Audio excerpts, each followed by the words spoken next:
আমার নাম মোহাম্মদ বেলাল হোসেন। আমার বাড়ি বরিশালের ভোলাতে। আমার আব্বু আমাদের স্থানীয় মসজিদের ইমাম এবং আমি একটা হেফিজি মাদ্রাসায় নুরানি শিক্ষক হিসেবে আছি। শাফিন ভাই, আমি ভূতে বিশ্বাস করি না, কিন্তু আলহামদুলিল্লাহ কোরআন হাদিস নিয়ে অধ্যয়নের দরুন জিন জাতি এবং তাদের কার্যকলাপ সম্পর্কে অনেক কিছুই জানি এবং বিশ্বাসও করি। আমরা মানুষেরা যা কিছু চোখে দেখতে পাই না, সেগুলো আমাদের কাছে অলৌকিক মনে হয়। আমি এবং আমার পরিবার একবার একটা ভয়ানক ঘটনার ভেতর দিয়ে পার হয়েছে।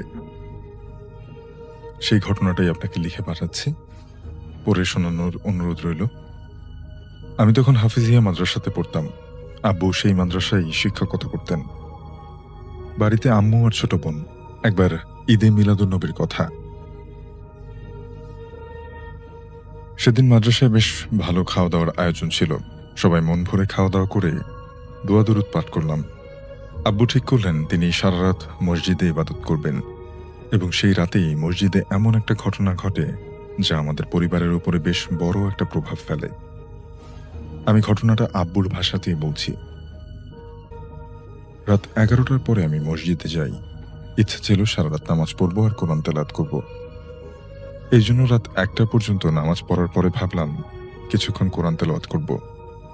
আমি আলহামদুলিল্লাহ অনেক সুন্দর কোরআন তেলাওয়াত করতে পারি।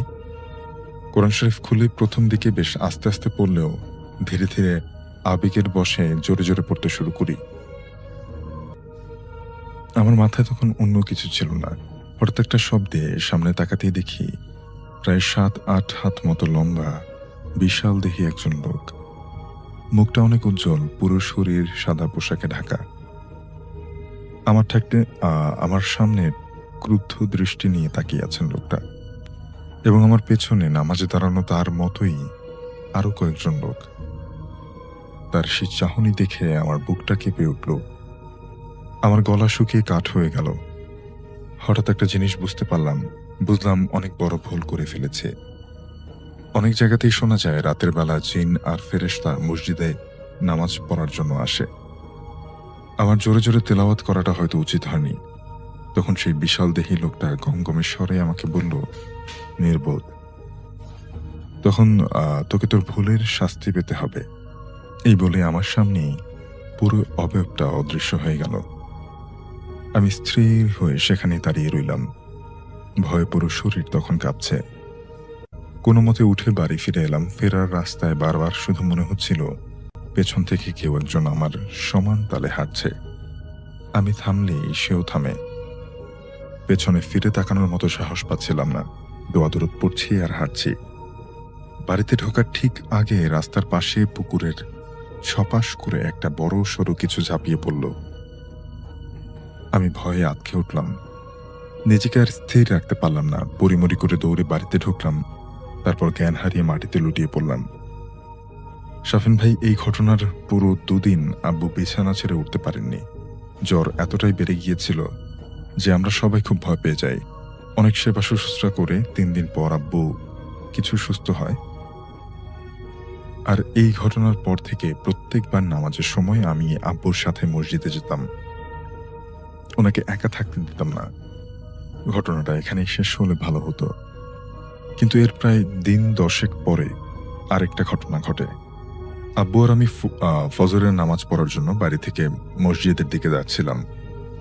তখন আজান হয়নি। আব্বু গিয়ে তারপর আজান দিবেন। অর্ধেক রাস্তা যাওয়ার পরে হঠাৎ মনে হলো আমাদের পেছনে পেছনে আরো কেউ একজন আসছে। আমি সাথে সাথে ঘাড় ঘুরিয়ে পেছনে তাকালাম। দেখলাম একটা গরু, পুরো সাদা, গলায় কোনো দড়ি নেই। কিন্তু এই সময়ে এখানে গরু কোত্থেকে আসবে আমি ভেবে পেলাম না। গরুটার দিকে তাকিয়ে দেখলাম ওর চোখ দুটো অস্বাভাবিক রকমের সাদা। বুঝতে পারলাম কিছু একটা গোলমাল আছে। জোরে জোরে কালেমা শাহাদাত পড়তে লাগলাম। আব্বুকে বললাম জোরে হাঁটতে। জোরে পা চালিয়ে পথ চলছি। গরুটাও আমাদের পেছন পেছন আসছে। বারবার পেছনে ফিরে দেখছিলাম সেটা আছে নাকি। আর এই কারণেই কখন যে পথ ভুলে এলাকার শেষ মাথায় কবরস্থানের দিকে চলে এসেছে তা বলতে পারবো না। হুঁশ হতেই দেখি আমরা কবরস্থানের সামনে দাঁড়িয়ে আছি। পেছনে সেই গরুটা আর তখন নেই। দুজনে আগে থেকেই ভয় পেয়েছিলাম। তাই সেখানে আর এক মুহূর্ত থাকতে চাইলাম না। ফিরে আসতে যাচ্ছিলাম, হঠাৎ শুনলাম কেউ যেন কাঁদছে। খুব আস্তে আস্তে এদিক ওদিক তাকিয়ে কোথাও কাউকে দেখতে পেলাম না। পরে বুঝলাম শব্দটা কবরস্থানের ভেতর থেকে আসছে। আমি আব্বুর হাত ধরে টান দিলাম। ঠিক তখনই আমাদের সামনে এসে দাঁড়ালো বাঘের মতো দেখতে একটা কুচকুচে কালো কুকুর। আমি আমার জীবনে কখনো এত বড় কুকুর দেখিনি। তার চোখ দুটো পুরো সাদা। আমরা ভয় কুঁকড়ে পড়লাম দুজনেই। বারবার আয়াতুল কুরসি পড়ছিলাম। ওখান থেকে বেরোনোর কোনো রাস্তাও খুঁজে পাচ্ছিলাম না। কান্নার শব্দটাও ধীরে ধীরে বাড়ছে। মনে হচ্ছে যে কাঁদছে সে যেন এখনই কবরস্থান থেকে বেরিয়ে আসবে। আমরা অসহায়ের মতো সেখানেই বসে রইলাম। আল্লাহ হয়তো আমাদের উপরে অনেক দয়ালু হলেন। কয়েক মিনিট পরেই আজান দেয়া হলো, আর সাথে সাথেই কুকুর আর কান্নার শব্দ দুটোই উধাও হয়ে যায়। কোনো মতে সেখান থেকে বাড়িতে বেরিয়ে মসজিদে আসলাম। সকালবেলা এলাকার সবচেয়ে বড় হুজুরের কাছে তদবিরের জন্য গেলাম। আব্বুর কাছ থেকে সব শুনে তিনি জানান সেদিন রাতে ওই ঘটনার কারণেই এত কিছু ঘটেছে। ওনার পরামর্শ মতে আমরা বাড়িতে কিছু গরিব মানুষকে খাওয়ার দাওয়াত দিয়ে একবেলা খাইয়ে দেই, এবং আলহামদুলিল্লাহ এরপর থেকে আমরা ভালোই আছি। ভাইদের দেশের বাড়ি হচ্ছে চট্টগ্রাম। চট্টগ্রামে একটা পুরনো বাংলো বাড়িতে কাটাতে গিয়েছিলেন এবং তার চাচা তখন সদ্য বিবাহিত। তিনি বিয়ে শাদী করেছেন, বিদেশে ছিলেন, বিদেশ থেকে এসে বিয়ে করেছেন। বিয়ে করে তিনি বেড়াতে যান। চট্টগ্রামের কোথায় গিয়েছিলেন সেটা বলবো না, চট্টগ্রাম বিভাগেরই কোনো একটা অঞ্চলে তিনি গিয়েছিলেন। সেখানে একটি বিশাল বাংলো বাড়িতে তাদের কাটানোর কথা ছিল। তো সেই বাংলোটা অনেক অনেক আগে তৈরি আর কি, মানে 200-300 বছর আগে এরকম হবে আর কি। It's kind of like a zamindar bari, কিন্তু এটা বাংলো বাড়ি আর কি। তো যাই হোক, সেখানে তিনি কাটাবেন এবং সেই বাড়িটা তখনও ওয়েল ফ্যাসিলিটেড। সেখানে তখনও একজন কেয়ারটেকার আছে যিনি বাড়ির মানে টেক কেয়ার করেন। বাড়ি নিয়মিত পরিষ্কার করা হয় এবং সেই বাড়িতে তখনও সেই পরিবারের যে বাংলো পরিবারের যে মালিক, তার পরিবারের পরিচিত মানুষরা, গেস্টরা তখনও আসেন এবং আপ্যায়ন পান।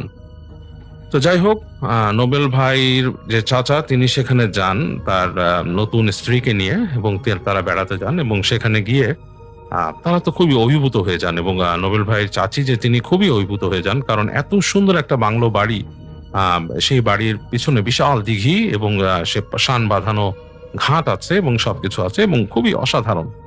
তো খুব সুন্দর একটা সময় তারা কাটান দিনের বেলা এবং ঘুরে ঘুরে দেখান। সেখানকার যে কেয়ারটেকার আছে তিনি তাদেরকে বলেন, বাংলো সম্পর্কে বলেন যে এখানে কে বলে, যে এখানকার মালিক এবং তাদের পুরো হিস্ট্রি সম্বন্ধে বলেন, যারা এখানে ছিলেন তারা এখানে কি কি করতেন।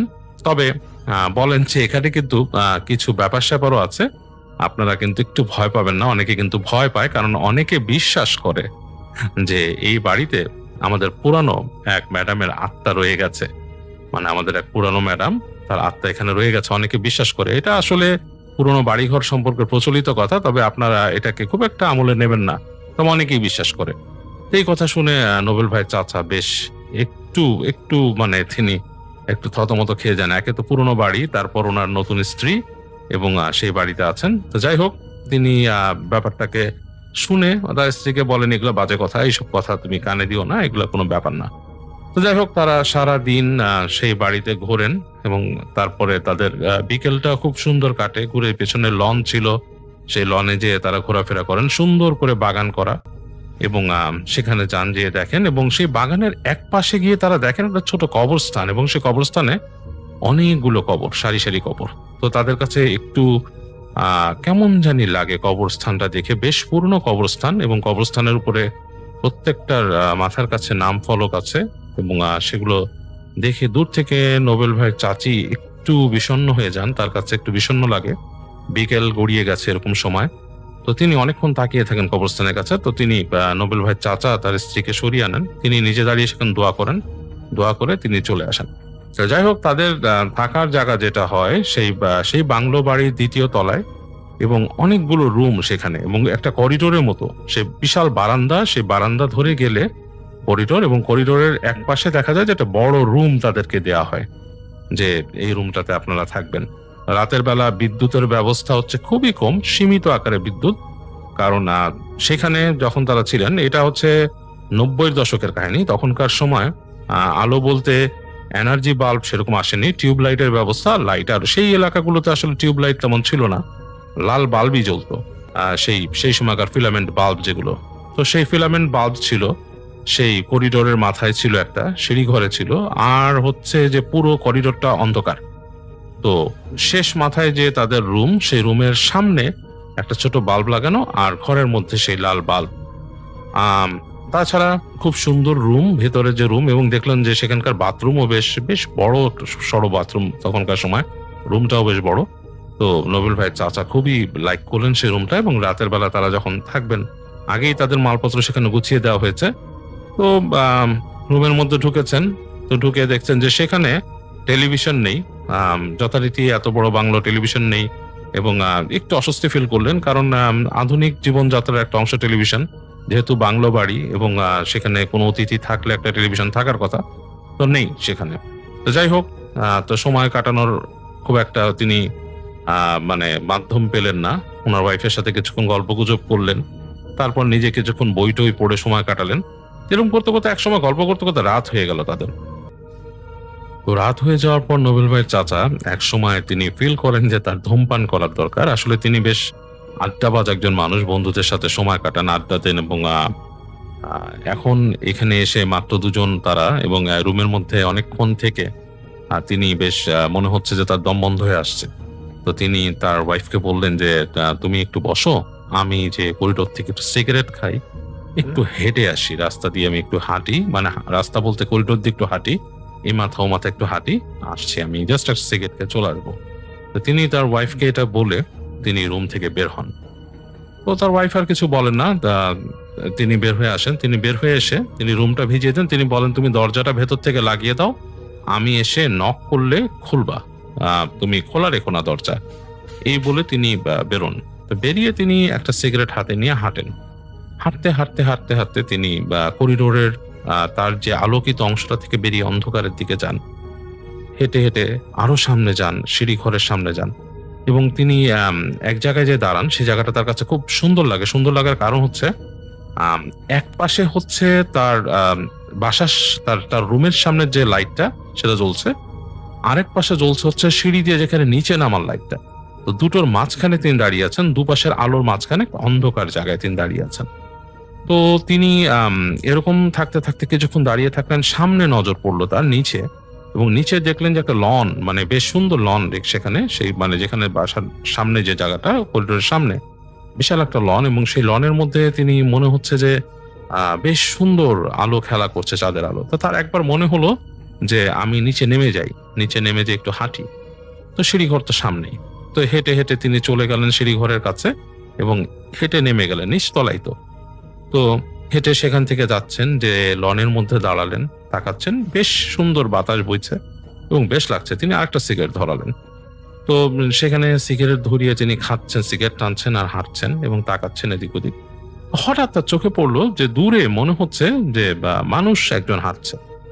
তো তিনি কিছুক্ষণ দেখলেন এখানে আর কি আছে, আরো কোনো অতিথি কি আসছে, কারণ সেই বাড়িটায় নাকি সাধারণত অতিথি ছাড়া কেউ আর আসে না আর কি।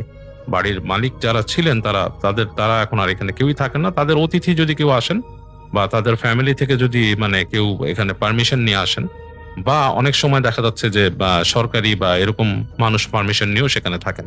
তো যাই হোক, তিনি চিন্তা করলেন যে আরো কোনো অতিথি কি আছে আমরা ছাড়া। যাই হোক, আমরা একা মানুষ এখানে 2-3 দিন বেড়াবো, কেমন লাগবে, যদি কোনো অতিথি থাকে তাহলে আরো ভালো লাগতো। তো এটা চিন্তা করে তিনি আরো সামনে হেঁটে যান। হেঁটে যেয়ে তিনি দেখেন যে মনে হচ্ছে একজন মহিলা, মানে দূর থেকে মনে হচ্ছে একটা মহিলা, মানে একটা মেয়ে শাড়ি পরা। তিনি হেঁটে চলে গেলেন সামনের দিকে, পেছনে যে জায়গায় সিঁড়ি ঘরটা কিন্তু একটা সিঁড়ি ওঠেনি, টোটাল সেই পুরো বাংলোতে 2টো ওঠার সিঁড়ি আছে, এই পাশেও আছে, ও পাশেও আছে, কর্নারেও আছে। তো দেখলেন সে সিঁড়ির কাছে হেঁটে চলে গেল। তো তিনি একবার ভাবলেন যে না, আসলে মহিলা মানুষ বা মেয়ে মানুষ আমার কথা বলাটা ঠিক হবে না, হয়তো তার হাজবেন্ড বা কেউ আছে সাথে, হয়তো ওনাকে পেলে কথা বলা যেতে পারে। তো তিনি তাই মনে করে তিনি হেঁটে আরেকটু কর্নারে গেলেন, কিন্তু কাউকে দেখলেন না। উনি ওই সিঁড়ির কাছে যে দেখলেন, উনি যে সিঁড়ি দিয়ে নেমেছেন সেই সিঁড়ির কাছে কিন্তু আলো জ্বলছিল উপরে, এই সিঁড়িটা কিন্তু অন্ধকার, এখানে কিন্তু আলো নাই। মানে অন্ধকার। তো তিনি কিছু মনে করে একটু হেঁটে গেলেন। তিনি দেখলেন যে মহিলা যেহেতু এখানে গেছে, নিশ্চয়ই এখানে মানুষ থাকার কথা কোথাও। তো আর মহিলা নিশ্চয়ই একা এখানে আসেনি। তো তিনি কিছু মনে করে হেঁটে হেঁটে গেলেন, হেঁটে যেয়ে একদম সিঁড়ির গোড়ায় গেলেন। সিঁড়ির গোড়ায় যেয়ে দেখলেন যে একদম অন্ধকার, কোনো শব্দ নাই। মনে হচ্ছে সেই রাতের যে হালকা রাতের শব্দ আছে, ঝিঝি ঝিঝি করছে সেরকম, ঝিঝি পোকা ডাকছে দূর থেকে। তো তিনি কি মনে করে আস্তে আস্তে করে সিঁড়ি দিয়ে উঠলেন, অন্ধকার সিঁড়ি দিয়ে উঠলেন এবং তার পকেটে লাইটার ছিল, লাইটার জ্বাললেন। লাইটার জ্বালিয়ে দেখছেন যে অন্ধকার সিঁড়ি, তিনি বেয়ে বেয়ে উপরে উঠে আসলেন দোতলার করিডোরে এবং করিডোরে যেখানে এসে উঠলেন সেখানে দেখলেন যে সোজাসুজি কামরা আছে, মানে সিঁড়ির সোজাই কামরা আছে, একটা বড় দরজা এবং কামরার মধ্যে জানালার মধ্যে কাচের জানালা আছে, কাঠের মধ্যে কাচ লাগানো জানালা এবং বোঝা যাচ্ছে যেখানে কেউ থাকে না। এবং তিনি দেখলেন সেই দরজার মধ্যে বিশাল একটা তালা ঝুলানো, মানে বেশ বড় একটা তালা ঝুলানো এবং বোঝা যাচ্ছে যে তালাটা বেশ নতুন না, বেশ পুরনো আমলের তালা ঝুলানো সেই দরজায়। এবং সেই করিডোরের এই প্রান্ত থেকে মোটামুটি যেখানে তাদের সিঁড়িটা সেই পর্যন্তটা পুরোটাই অন্ধকার, শুধু রাতের আলো, আকাশের আলো যতটুকু আছে ততটুকুই পড়ছে এবং যে সিঁড়ি দিয়ে তিনি নেমেছেন সেখান থেকে হালকা আলো কিছুটা এসছে। তো তিনি হেঁটে হেঁটে গেলেন, হেঁটে হেঁটে একটু অবাক হলেন যে মহিলা কই গেল এবং সেই রুম, যেই রুমটা সোজা সিঁড়ির রুম, সেটা সোজা সেটা বোঝাই যাচ্ছে কেউ থাকে না, বড় তালা মারা। তিনি হেঁটে হেঁটে সামনে গেলেন করিডোর দিয়ে এবং পরবর্তীতে আরো 2-3টা রুম পেলেন, মানে ওই করিডোরের মধ্যেই 2-3টা ঢোকার রুম এবং 2-3টাই একই রকম বন্ধ এবং তালা মারা। তো অবাক কাণ্ড, তার কাছে একটু অবাক লাগলো, মনে হলো নিশুতি, মানে কোনো মানুষজন কেউই নেই। তো তিনি আরেকটু হাঁটার পরে তিনি মনে হলো তার পেছনে পেছনে কেউ আসছে। তো এটা তার কাছে একটু অস্বস্তি লাগা শুরু করলো যে তার পেছনে কে আসবে। একবার পেছন ফিরে তাকালেন, তাকে দেখলেন একটা বিড়াল এবং বিড়ালটা একদম কালো কুচকুচে একটা বিড়াল, চোখগুলো জ্বলছে অন্ধকারের মধ্যে, কিন্তু বিড়ালের চোখ জ্বলে, তো জ্বলছে। তো তিনি ওনার বুকের মধ্যে একবার ছ্যাত করে উঠছে, একবার ছ্যাত করে উঠছে যে মানে বিড়ালটাকে দেখে, চোখ জ্বলা বিড়াল দেখে। পর মুহূর্ত উনি মনে করলেন ধুত, বিড়াল তো থাকতেই পারে, চোখ জ্বলতেই পারে। তো সেই নোবেল ভাইয়ের চাচা দেখলেন সেই বিড়ালটাকে এবং বিড়ালটা তাকালেও এবং চোখটা জল করছে এবং তিনি প্রথমে ছ্যাত করে উঠলো, পরবর্তীতে তিনি চিন্তা করলেন যে হতেই পারে বিড়ালটা, ভয় পাওয়ার কিছু নাই। তো তিনি ওই বিড়ালটাকে আর করলেন না, মানে ফার্স্টে ভাগানোর চেষ্টা করলেন না, তিনি আবার হাঁটলেন একটু সামনে গিয়ে, চিন্তা করলেন যে আরেকটা সিগারেট খেয়ে যাই, রুমে তো যেতেই হবে। তো তিনি আরেকটা সিগারেট ধরালেন। তো এই সিগারেট যখন ধরিয়েছে তখন তিনি দেখলেন আকাশে গুড় গুড় শব্দ হচ্ছে, মানে তখন মেঘ ডাকা শুরু করছে, হালকা মানে বজ্রপাত দেখা যাচ্ছে, বিজলির আলো দেখা যাচ্ছে মেঘের ফাঁকে ফাঁকে এবং বোঝা যাচ্ছে যে বৃষ্টি হবে এবং এর মধ্যেই হালকা বাতাস ছুটলো, মানে বেশ বাতাস লাগছে। তো ওনার কাছে বেশ লাগলো, তো উনি ওখানে দাঁড়িয়েই সিগারেট একটা টানলেন, তাকিয়ে দেখলেন বিড়ালটা সেই আগের জায়গায় বসে আছে এবং এক সময় গুড় গুড় করে বৃষ্টি, হালকা বৃষ্টি শুরু হলো, মানে বাতাসের সাথে হালকা হালকা বৃষ্টি পড়ছে। তো তিনি হেঁটে হেঁটে চলে আসলেন তাদের যে করিডোরের আলোটার কাছে। যখন তিনি করিডোরের কাছে পৌঁছেছেন তখনই পিটপিট করে ঠাস করে ইলেকট্রিসিটি চলে গেল, পুরো পুরো জায়গাটা অন্ধকার করে দিয়ে। অন্ধকারের মধ্যে তিনি হেঁটে আসছেন, হাতে লাইটারটা আছে, মাঝে মাঝে বজ্রপাত চমকাচ্ছে, সেটার আলো কিছু পড়ছে এসে। হাঁটতে হাঁটতে চলে এলেন আস্তে আস্তে নিজের রুমের সামনে। তো তিনি দরজায় নক করতে গেলেন। দরজায় যখন নক করতে গেলেন দেখলেন যে দরজা আসলে খোলা। ওনার বুকের মধ্যে ছ্যাঁত করে উঠলো যে দরজা খোলা কেন। উনি ওনার স্ত্রীকে বলে গিয়েছিলেন দরজা লাগাতে, কিন্তু দরজাটা কিন্তু খোলা। তিনি আস্তে করে ঠেলা দিলেন, দরজাটা ক্যাঁচ করে শব্দ করে পুরো খুলে গেল। বাইরে কিন্তু বৃষ্টি শুরু হয়ে গেছে বেশ। তো তিনি পেছন ফিরে একবার কি মনে করে যেন তাকালেন, তাকিয়ে দেখলেন সেই বিড়ালটা ওনাকে ফলো করে আসছে এবং পিছনে দাঁড়িয়ে আছে। তো তিনি এবার ভাবলেন বিড়ালটাকে তিনি মানে একটা ধাওয়া দিবেন, কিন্তু সেটা না করে, কিছু মনে না করে উনি আস্তে করে রুমে ঢুকলেন। রুমটা অন্ধকার, এই যে মাঝে মাঝে বজ্রপাত চমকাচ্ছে, যে বিজলির আলো আয়নার ফাঁক দিয়ে, মানে কাচের ফাঁক দিয়ে যতটুকু আসছে ঘুলগুলি দিয়ে, সেইটুকু আলো পাওয়া যাচ্ছে। তো তিনি একটু অস্বস্তি ফিল করলেন। তো তিনি লাইটারটা জ্বালালেন, লাইটারটা জ্বালিয়ে রুমের মধ্যে দেখলেন যে খাটে ওনার স্ত্রী, মানে বিছানায় ওনার স্ত্রী শুয়ে আছে। তো উনি দরজাটা লাগাই দিলেন। দরজাটা লাগিয়ে দিয়ে তিনি আস্তে করে গেলেন যে বিছানার পাশে, যে বউকে বলতেছে যে কি ব্যাপার, তোমাকে না বললাম দরজা লাগায় শুইতে, তুমি দরজা লাগালে না কেন, দরজাকে ভেজায় রাখছো, এটা বাসার মধ্যে আমরা একা, এটা কোনো কথা হলো, এরকম একটা বাসার মধ্যে এটা কোনো কথা, এরকম ভাবে তুমি গেছো। তো উনি আর কিছু না বলে তিনি আস্তে করে মানে তার ড্রেস চেঞ্জ করলেন, ওখানে ড্রেস চেঞ্জ করে। তো ওনার স্ত্রী শুয়ে আছে, উনি দেখছেন পেছন ফিরে শোয়া, মানে চুলগুলো পিছনে পড়ে আছে। তো তিনি আস্তে করে ড্রেস চেঞ্জ করে তিনি তার পায়জামা পরে গেঞ্জি পরে তিনি বিছানায় শুলেন।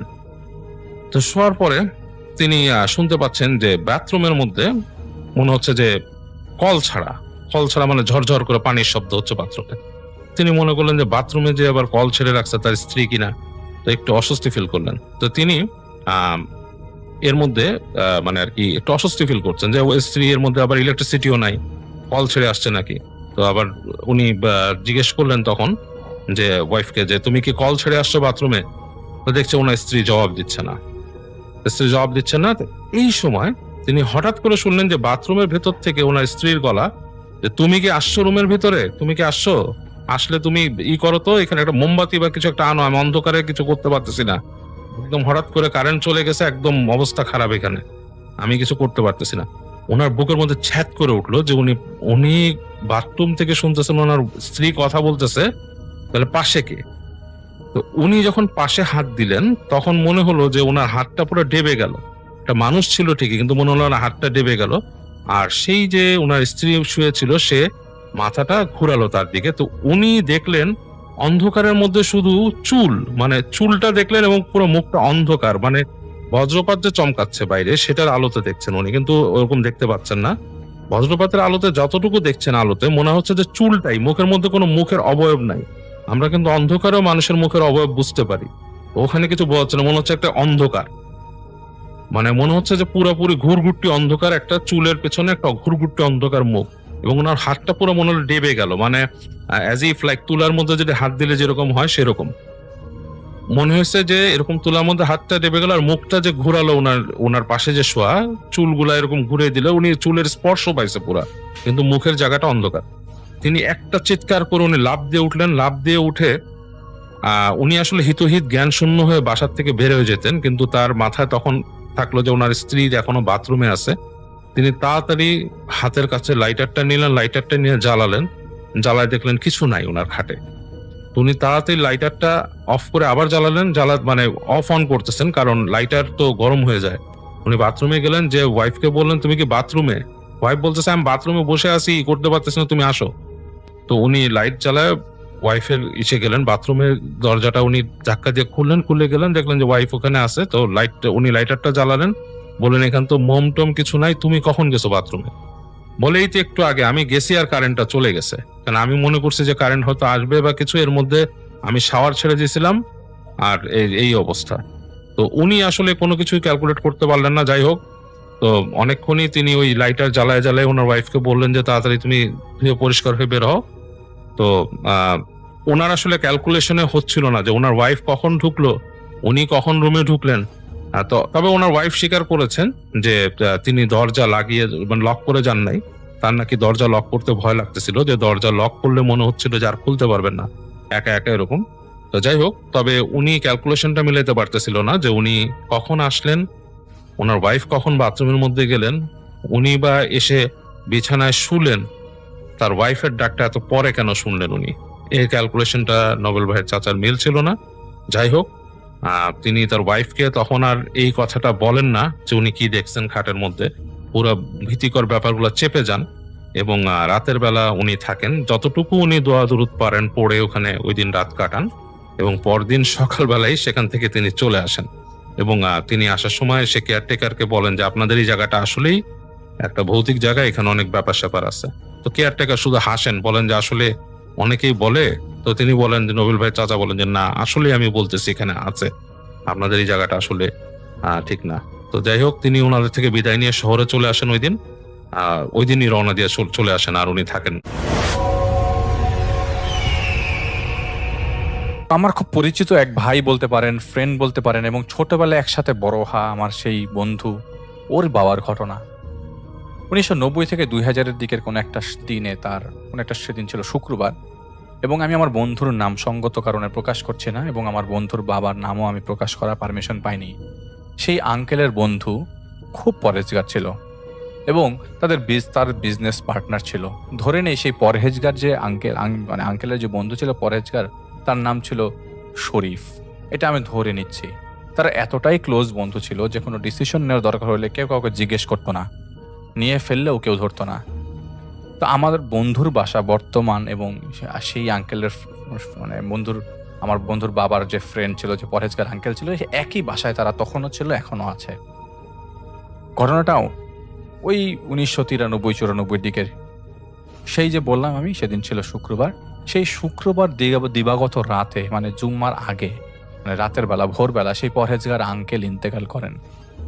এবং আমি আরেকটা কথা বলতে চাই, আমার এই বন্ধুর আমাদের ধর্মের না, যাকে সেই ধর্মের অন্তরালে না যে আমরা ঘটনায় যাই।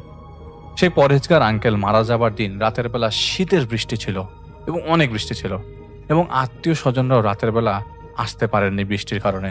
পরের দিন সকালে এসেছে। তো সারা রাত সেই মৃত বাসায় আমার বন্ধুর পরিবার এবং সেই পরিবার সাথে ছিল। লাশ তখনও গোসল করা হয়নি। আমার বন্ধু তখন অনেক ছোট। তো বিল্ডিং এর সবাই গোসল করানোর জন্য মানে সকাল 7টার দিকে পরে নিচে নামায়। তো ততক্ষণ পর্যন্ত, মারা গেছে রাত্রে 2টার দিকে, ততক্ষণ পর্যন্ত সকাল 7টা পর্যন্ত লাশ ড্রয়িং রুমে রাখা ছিল, তাদের বাসার ড্রয়িং রুমে। তাদের বাসাটা 3 তলা আর কি। তো আমার বন্ধুর বাবার অনেক মন খারাপ, প্লাস আবেগ ধরে রাখতে কষ্ট ছিল সেদিন। কারণ আমার বন্ধুর বাবা যে, তখন ওদের বাসাটা রামপুরা, এবং তারা একসাথে বড় হয়েছে, তো সেই কারণে তিনি অনেক কষ্ট পাচ্ছিল। তো তাদের বাড়ির হিস্ট্রিটা বলি। তাদের বাড়িটা ছিল রামপুরা এবং সেটা ছিল 3 তলা বাড়ি, এবং পুরো বাড়ি নাকি সারা রাত স্তব্ধ ছিল, এবং শীতের রাতের বৃষ্টি কিন্তু, এবং ঠান্ডায় জমে যাবার মতো অবস্থা। সেদিন বাসাটার মধ্যে এক ধরনের গম গম সাউন্ড পাচ্ছিল, এবং পাচ্ছিল মোটামুটি অনেকেই। কেউ কেউ কিছু বলছিল না, কারো মুখের মধ্যে সেই জিনিস চিন্তা নাই, সবাই মন খারাপ ছিল। কারণ আগে যখন একজন মানুষ বাড়িতে মারা গেলে দেখা যেত যে এলাকার সবাই ভিড় করছে, কিন্তু সেদিনের ভিন্ন অবস্থা, কারণ শীতের রাত প্লাস বৃষ্টি ছিল, সবাই মুভ করতে পারছিল না। তো ওদের গ্যারেজে পাটি বিছিয়ে দেওয়া হয়েছিল, যাতে মাদ্রাসার ছেলেরা এসে কোরআন শরীফ পড়তে পারে। তো কোরআন শরীফ পড়ছিল। তো সবাই ওই ফ্ল্যাটে ছিল না। ওই আমার বন্ধুর বাবার যে ফ্রেন্ড যিনি মারা গেছেন, তাদের ফ্যামিলি থাকতো 2 তলায়, আর আমার বন্ধুরা থাকতো 3 তলায়। তো সেদিন ভোরবেলা আমার বন্ধুর যে ফ্যামিলি ছিল 3 তলায়, তাদের বাড়িতে কোরআন পড়ার শব্দ হচ্ছিল। এবং আমি আগেও বলছি, যেহেতু তারা আমাদের ধর্মের না, তারা বুঝতে পারছিল কোরআন পড়ার শব্দ তো নিচের থেকে, কিন্তু মনে হচ্ছিল ফ্ল্যাটেই কেউ কোরআন পড়ছে। ওরা থাকতো 3 তলায়, এবং নিচের কোরআন পড়ার শব্দ এতটা ক্লিয়ার আসার কথা ছিল না। বোঝা যাচ্ছিল নিচে লোকজন আছে, কিন্তু এতটাও ক্লিয়ার আসার কথা ছিল না। অনেকগুলো মাদ্রাসার ছাত্র একত্রে পড়ছে, কিন্তু এত জোরেও পড়ছে না যে 3 তলা থেকে পরিষ্কার শোনা যাবে। তো ফজরের নামাজ পড়েই নাকি ওরা চলে আসছিল, কিন্তু এর আগের থেকেই তারা শব্দ পাচ্ছিল। তো আমার বন্ধুর বাবা, এই যে আঙ্কেল ছিলেন, তিনি লাশের পাশেই বসেছিল সারাটাক্ষণ, এবং লাশ গোসল করার আগ পর্যন্ত ছিল। সেই লাশ ধরে সে নিচে নামিয়েছে, এবং সূর্য আলো ফোটার তখনও নামগন্ধ ছিল না, কারণ সারাদিন সারা রাত বৃষ্টি হয়েছে, এবং পরের দিন মেঘাচ্ছন্ন অবস্থা, এবং মেঘে ছিল সারাদিন। পরে লাশ গোসল করিয়ে সেই লাশ নিয়ে যাওয়া হয় মুন্সিগঞ্জে, এবং আমার বন্ধুর বাবা কিন্তু সেই লাশের সাথে চলে যায়। সেদিন বৃষ্টি ছিল না, কিন্তু আকাশে মেঘ করা ছিল এবং প্রচন্ড শীত ছিল। এবং তিনি লাশ ধরেছেন, লাশ নামিয়েছেন, জানাজায় মসজিদের পাশে ছিলেন। তিনি জানাজা পড়েননি, তিনি তো অন্য ধর্মের মানুষ, আমি আগেও বলেছি, কিন্তু একদম শেষ পর্যন্ত, দাফন পর্যন্ত সাথে ছিল। এই লাশ দাফন করার সময় সেই লাশ কাঁধে নিয়ে কবরস্থান পর্যন্ত যাওয়া, এবং সব কাজে তিনি অংশগ্রহণ করেছিল। মানে আমার বন্ধুর বাবা, সেই শরীফ আঙ্কেল যিনি মারা গেছেন, তার শেষ কাজ সব পর্যন্ত, কবর পর্যন্ত সবকিছুতে তিনি সাথে ছিলেন। তো ব্যাক করেন ঢাকায়। সেদিন রাতের বেলার ঘটনা। ঢাকায় উনি চলেও আসেন, এবং অনেক ক্লান্ত থাকার কারণে তিনি ঘুমিয়ে পড়েন। ঘুমের মধ্যে স্বপ্নে তার কাছে একজন লোক আসে, এবং তাকে হাতের মধ্যে একটা লাঠি দিয়ে যায়। লাঠির মধ্যে লেখা ছিল আরবিতে কিছু একটা, যেটা বাংলা ইংলিশ কিছুতে না, আরবিতে লেখা ছিল। এবং তিনি স্পষ্ট দেখেন লাঠি ধরার সাথে সাথে একজন তার কাছে আসে, এবং তার গলা থেকে কিছু টান মেরে যায়, এবং তিনি নিজেই স্বপ্ন দেখতে থাকলেন যে তার গলা থেকে তার রুটা বের হয়ে যাচ্ছে, এবং তিনি মারা যাচ্ছেন। স্বপ্নে দেখছেন, এবং তার কবর হচ্ছে একটা কবরস্থানে, তাকে নিয়ে কবর দেওয়া হচ্ছে। তো আমি আগেও বলেছি, আমার বন্ধুটা কিন্তু ইসলাম ধর্মের না, কিন্তু তার বাবা সেই 1993 সালের, মানে 93-94 সালে ওই যে যখন ঘটনা ঘটে সালের, সেদিন থেকেই এই স্বপ্ন দেখা শুরু করেন। যেহেতু সেদিন তার বন্ধু মারা যায়, এবং তার সাথে যেহেতু তিনি, তার অনেক দিনের ভালো সম্পর্ক ছিল, এবং কবর দেওয়ার শেষ পর্যন্ত তিনি যেহেতু সাথে ছিলেন, তিনি মনে করেছিলেন এটা সেই মায়া থেকে হচ্ছে। প্রথম দিন তিনি এসব কথা কাউকে বলেননি যে তিনি এটা দেখেছেন বা এরকম কিছু দেখছেন। এই ঘটনার কিছুদিন পর তিনি রাতের বেলা হঠাৎ করে তার ঘুম ভাঙে, মানে আমার বন্ধুর বাবার। তার নাকি ঘুম নর্মালি ভাঙতো না, মানে ঘুমালে তিনি একবারে ভোরবেলা উঠতেন। তিনি হাঁটতে যান এবং তখন থেকেই হাঁটতেন, কিন্তু সেদিন তার ঘুম ভেঙে যায় অনেক আগেই। বুঝতে পারছিলেন শীতের রাত প্লাস আশেপাশে অনেক কুয়াশা, পরিষ্কার বোঝা যাচ্ছিল অনেক আগের কথা, তো এখন তো ক্লাইমেট চেঞ্জ হয়ে গেছে।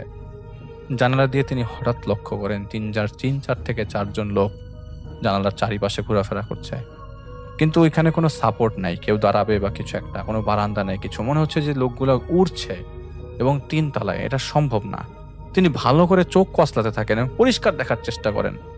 তখন আঙ্কেলের বড় জোর বয়স 40-45 হবে, কিন্তু তিনি দেখেন 3-4 জন লোক সাদা কাপড় পরা কিছু হাতে নিয়ে পড়ছে, কি জানি পড়াশোনা করছে, কি জানি পড়ছে, আরবি ভাষার কিছু তিলাওয়াত করছে নাকি, কিন্তু তিনি তো কিছু বুঝতে পারছিলেন না।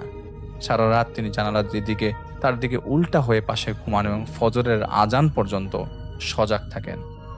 যেই তার পাশের বাসায় পাশেই তো মসজিদ, আজান হলো আর অমনি তিনি তার তিনি সেই আরবি ভাষার যে শব্দটা ভেসে আসছিল সেটা আর পেলেন না।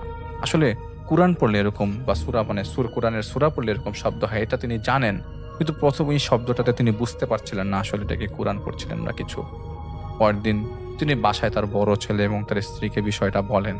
তো যেহেতু খুব বেশি দিন হয় না তার বন্ধু মারা গেছে, সেই শোকে এরকম কিছু ঘটছে কিনা তার ফ্যামিলিরা তাকে জিনিসটা ভালো করে বোঝায় এবং তাদের ধর্মের গুরু হতে তারা কিছু নিয়ে আসে এবং সেটি ব্যবহার হয়তো করেন, কিন্তু সেটা আমার বন্ধু বলতে পারেনি, কারণ তিনি তো অনেক ছোট ছিল তখন। শুরুর দিকে স্বপ্ন ছিল, এরপরে তার ঘরের মধ্যে তিনি কাউকে অনুভব করা শুরু করেন। কেউ কখনো কোনো ক্ষতি তাকে করেনি এবং এই অবয়বগুলো থেকে তার কাছে কোনো ক্ষতি হয়নি তার। তিনি বুঝতেন তার ঘরে কেউ প্রবেশ করছে এবং তার রুমে কেউ আছে। তিনি রুমের মধ্যে কারো অস্তিত্ব টের পেতেন প্রায় সব সময়। এরপর প্রায় 4 থেকে 5 বছর পর সন্ধ্যা 7টায় তিনি বাইরে থেকে বাসায় ফিরছিলেন। অনেকদিন পরে এটা। তারা তখন 3 তলাতেই থাকতো এবং তাদের বনশ্রীর বাসায় তখন কাজ শুরু হয়ে গেছে। তিনি বাসায় ঢোকার আগেই গলিতে ঢুকতেই দেখেন ইলেকট্রিসিটি যে নেই। তিনি নিচতলা থেকে সিঁড়ি ভেঙে 3 তলায় উঠে অন্ধকারের মধ্যে বেল খুঁজে পাচ্ছিলেন না। হালকা আলোতে তিনি দেখেন যে এই ফ্লোরে কেউ নাই, ফ্লোরটা কেমন খালি। কিন্তু এখানে তো আমি রেগুলার, আপনি যদি কোনো একটা বাসায় থাকেন এবং রেগুলার সেই বাসায় উপরে ওঠানামা করেন, আপনার তো একটা হিসাব থাকবে সিঁড়ির, কিন্তু উনি দেখেন যে এই ফ্লোরে কেউ নাই, পুরো ফ্লোর খালি। এটা কি করে হয়? তিনি মুহূর্তের মধ্যে চিৎকার চেঁচামেচি শুরু করে দেন। তা আমার বন্ধুর নাম ধরে ডাকতে শুরু করেন, চিৎকার করেন, কিভাবে কি করবেন কিছুই বুঝতে পারছিলেন না। তিনি নিচে নামতে শুরু করেন। নিচে নেমে যেহেতু উপরে কিছু খুঁজে পাচ্ছিলেন তিনি আবার নিচে নামতে শুরু করেন। নিচে নেমে তিনি নিচেই নামছিলেন, কিন্তু বাইরে বের হবার রাস্তা খুঁজে পাচ্ছেন না। অন্ধকারে মনে হচ্ছিল তার চোখের ভিতরে কি যেন ঘুরছে। তিনি এত নিচে নেমে গেছেন তার কাছে মনে হচ্ছিল যে তিনি 10 তলা নিচে নেমে গেছেন, এরকম অবস্থা। কিন্তু তিনি নিচের যে বের হওয়ার রাস্তা খুঁজে পাচ্ছেন না। তিনি আবারও উপরে ওঠার চেষ্টা করছেন এবং উপরে উঠছেন, ছাদে যেতে পারছেন না।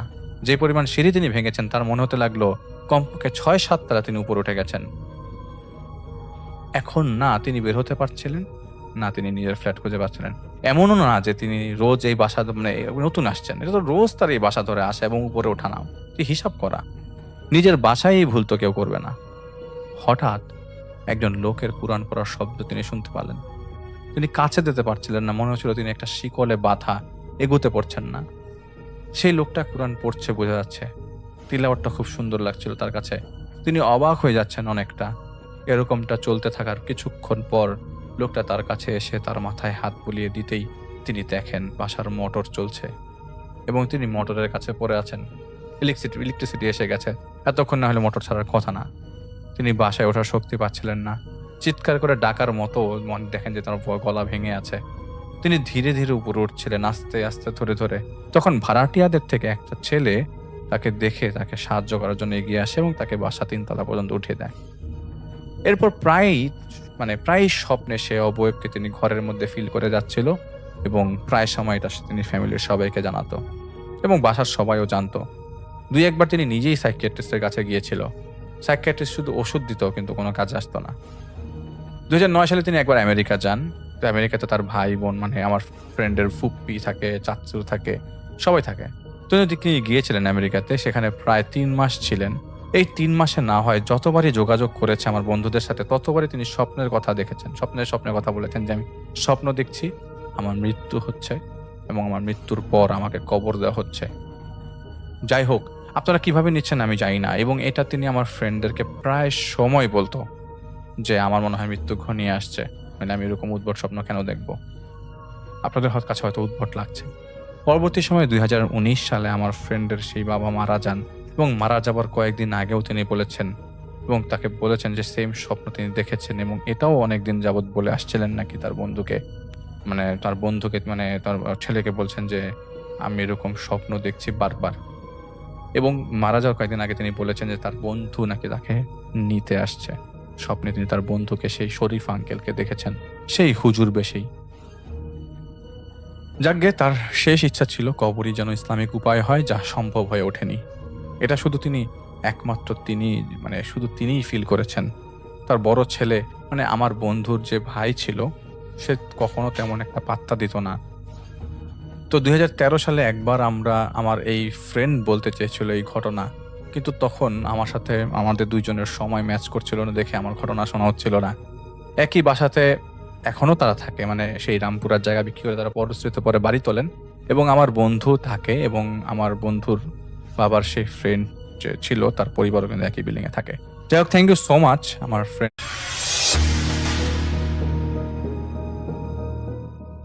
আমার নাম প্রিন্স, আমি ঢাকায় থাকি। জ্ঞান হবার পর থেকে আমার জীবনে কোনোদিনও আমি নদী পথে যাতায়াত করিনি। আমার দাদা বাড়ি শরীয়তপুর সদর উপজেলায়। আমি যখন খুব ছোট ছিলাম তখন কয়েকবার সেখানে গিয়েছি, কিন্তু বড় হবার পর আমি কখনো আমার দাদার বাড়ি যাইনি। হঠাৎ একদিন বিকেল বেলা খবর আসে আমার দাদা মারা গেছে। তাই সবাইকেই যেতে হবে। বাবা মা আমাকেও যাওয়ার জন্য বলে, আমি না করতে পারি না। আমারও মনে হচ্ছিল শেষবারের মতো দাদাকে দেখে আসি, তাই সবাই মিলে রওনা দিলাম। আমার বন্ধু জয়ও এলো আমাদের সাথে। আমরা ঢাকা থেকে বাসে করে মাওয়া ঘাট পর্যন্ত এলাম। সেখান থেকে ফেরি নিয়ে নদী পার হয়ে শরীয়তপুর যেতে হবে, কিন্তু মাওয়া এসে দেখি সবে মাত্র ফেরি ছেড়ে চলে গেছে। ফিরে আসতে প্রায় 1-1.5 ঘন্টা সময় লাগবে, কিন্তু আমাদের তাড়াতাড়ি সেখানে পৌঁছতে হবে। তখন প্রায় সন্ধ্যা হয়ে গেছে। আমরা বাস থেকে নেমে অনেক খুঁজে একটা ট্রলার ভাড়া করি এবং ট্রলারে করে রওনা দেই। বাবা মা সবাই ট্রলারের ভেতরে গিয়ে বসলো। আমি আর জয় ট্রলারের ছাদের উপরে উঠে বসলাম নদীর দৃশ্য উপভোগ করার জন্য। রাত তখন 7টা কি 8টার মতো বাজে। আমরা নদীর ঠিক মাঝখান দিয়ে যাচ্ছি। চাঁদের আলোয় নদীর ওপাশের গ্রামগুলো আবছা আবছা দেখা যাচ্ছে, কিন্তু কুয়াশার কারণে ঠিক ভালোভাবে দেখা যাচ্ছে না। জয় পকেট থেকে একটা সিগারেট বের করলো, আমাকে বলল খাওয়ার জন্য। আমি ওকে বারণ করলাম, কারণ নিচে বাবা মা বসে আছে, কোনোভাবে বুঝতে পারলে কি খারাপটাই না ভাববে। কিন্তু ও আমার কথা শুনলো না। আমি রেগে গিয়ে ওর থেকে দূরে সরে গিয়ে একপাশে বসলাম। জয় একটানা সিগারেট টেনে চলেছে। আমি একা একা নদীর পানিগুলো দেখছিলাম। হঠাৎ করেই আমার মনে হলো আমি নিচে কিছু একটা দেখলাম। একটা মানুষের মাথা পানিতে ভাসছে। মনের ভুল ভেবে তেমন গুরুত্ব দিলাম না, কিন্তু আবার নিচে তাকাতেই দেখি সেখানে একটা নয়, অসংখ্য মানুষের মাথা পানিতে ভাসছে। নারী, পুরুষ, শিশু, সবারই মাথা। এবার আমি ভীষণ ভয় পেয়ে গেলাম। আমি ব্যাপারটা জয়কে দেখানোর জন্য ওর কাছে ছুটে গেলাম আর ওকে ডেকে সেখানে নিয়ে এলাম, কিন্তু সেখানে গিয়ে আর সেই মাথাগুলো দেখতে পেলাম না। জয় আমাকে বিদ্রূপ করতে করতে ওর জায়গায় চলে গেল। আমি আবার একা বসে রইলাম। ঠিক একই ঘটনা আমার সাথে আবারও ঘটল। আমি জয়কে ব্যাপারটা আবারও জানালাম, কিন্তু ও কিছুতেই বিশ্বাস করলো না। আমি বললাম আমি আর এখানে থাকবো না, চল নিচে যাই। জয় বলল ঠিক আছে তুই যা, আমি সিগারেট শেষ করে আসছি। আমি সেখান থেকে নিচে চলে গেলাম। আমি বাবা মার সাথে বসে গল্প করছি, এমন সময় মনে হলো উপর থেকে ঝপ করে পানিতে কিছু একটা পড়লো। ছাদের উপর তাকাতেই দেখি সেখানে জয় নেই। বুঝলাম জয় পানিতে পড়ে গেছে। ট্রলারের মাঝি শব্দটা পেয়ে ইতিমধ্যেই ট্রলারের ইঞ্জিন বন্ধ করে দিয়েছে। আমি ও জয় কেউই সাঁতার জানি না। মাঝির সাথে সাথে নদীতে লাফিয়ে পড়ল। আমাদের চিৎকার চেঁচামেচি, পাশ থেকে কয়েকটা জেলে নৌকা নিয়ে ছুটে এলো। এরপর সবাই মিলে অনেক খোঁজাখুঁজির পর জয়কে পানি থেকে তোলা হলো। জয়ের পেটে অনেকখানি পানি তখন ঢুকে গেছে, তখন ওর কোনো জ্ঞান ছিল না। আমরা পরে পৌঁছলাম। বাবা মাকে বাড়ি পাঠিয়ে দিয়ে আমি আর কয়েকজন মিলে জয়কে একটা হাসপাতালে নিয়ে গেলাম। জয়ের পেট থেকে পানি বের করা হলো, কিন্তু সারা রাত জয়ের কোনো জ্ঞান ফিরল না। ডাক্তার বলেছে চিন্তার কোনো কারণ নেই, কিন্তু আমার ভীষণ চিন্তা হচ্ছিল। পরদিন সকালে জয়ের জ্ঞান ফিরে এলো। পরে ওর পানিতে উড়ে যাওয়ার ঘটনা শুনতে পেলাম। ওর বক্তব্য ছিল এইরকম: তো নিচে চলে যাবার পর আমি যখন একা বসে আছি, ঠিক তখনই আমিও নিচে কতগুলো মাথা ভাসতে দেখতে পাই। আমি উঠে দৌড় দিতেই আমার মনে হলো কেউ একজন আমাকে জোরে ধাক্কা মেরে পানিতে ফেলে দিল। জয়ের এই বক্তব্যে আমি প্রচন্ড ভয় পেয়ে যাই। এই ঘটনা আমাদের দুজনের সাথেই ঘটলো। সেদিন ওই মাঝি আর জেলেগুলো না থাকলে কি হতো আমি কল্পনা করতে পারছি না। পরে অনেকের কাছে শুনতে পেলাম নদীর ওই জায়গায় মাত্র কয়েকদিন আগেই একটা লঞ্চ ডুবি হয়েছিল, আর তাতে নারী, পুরুষ, শিশু সহ অনেক লোক মারা গিয়েছিল। ওই লঞ্চ ডুবির ঘটনাটা নাকি টিভি পত্রিকাতেও দিয়েছিল। এরপর দাদার দাফন কাজ সম্পন্ন হয়ে গেলে আমি কিছুদিন পরে ঢাকায় চলে আসি, তবে রাতে নয়, দিনে।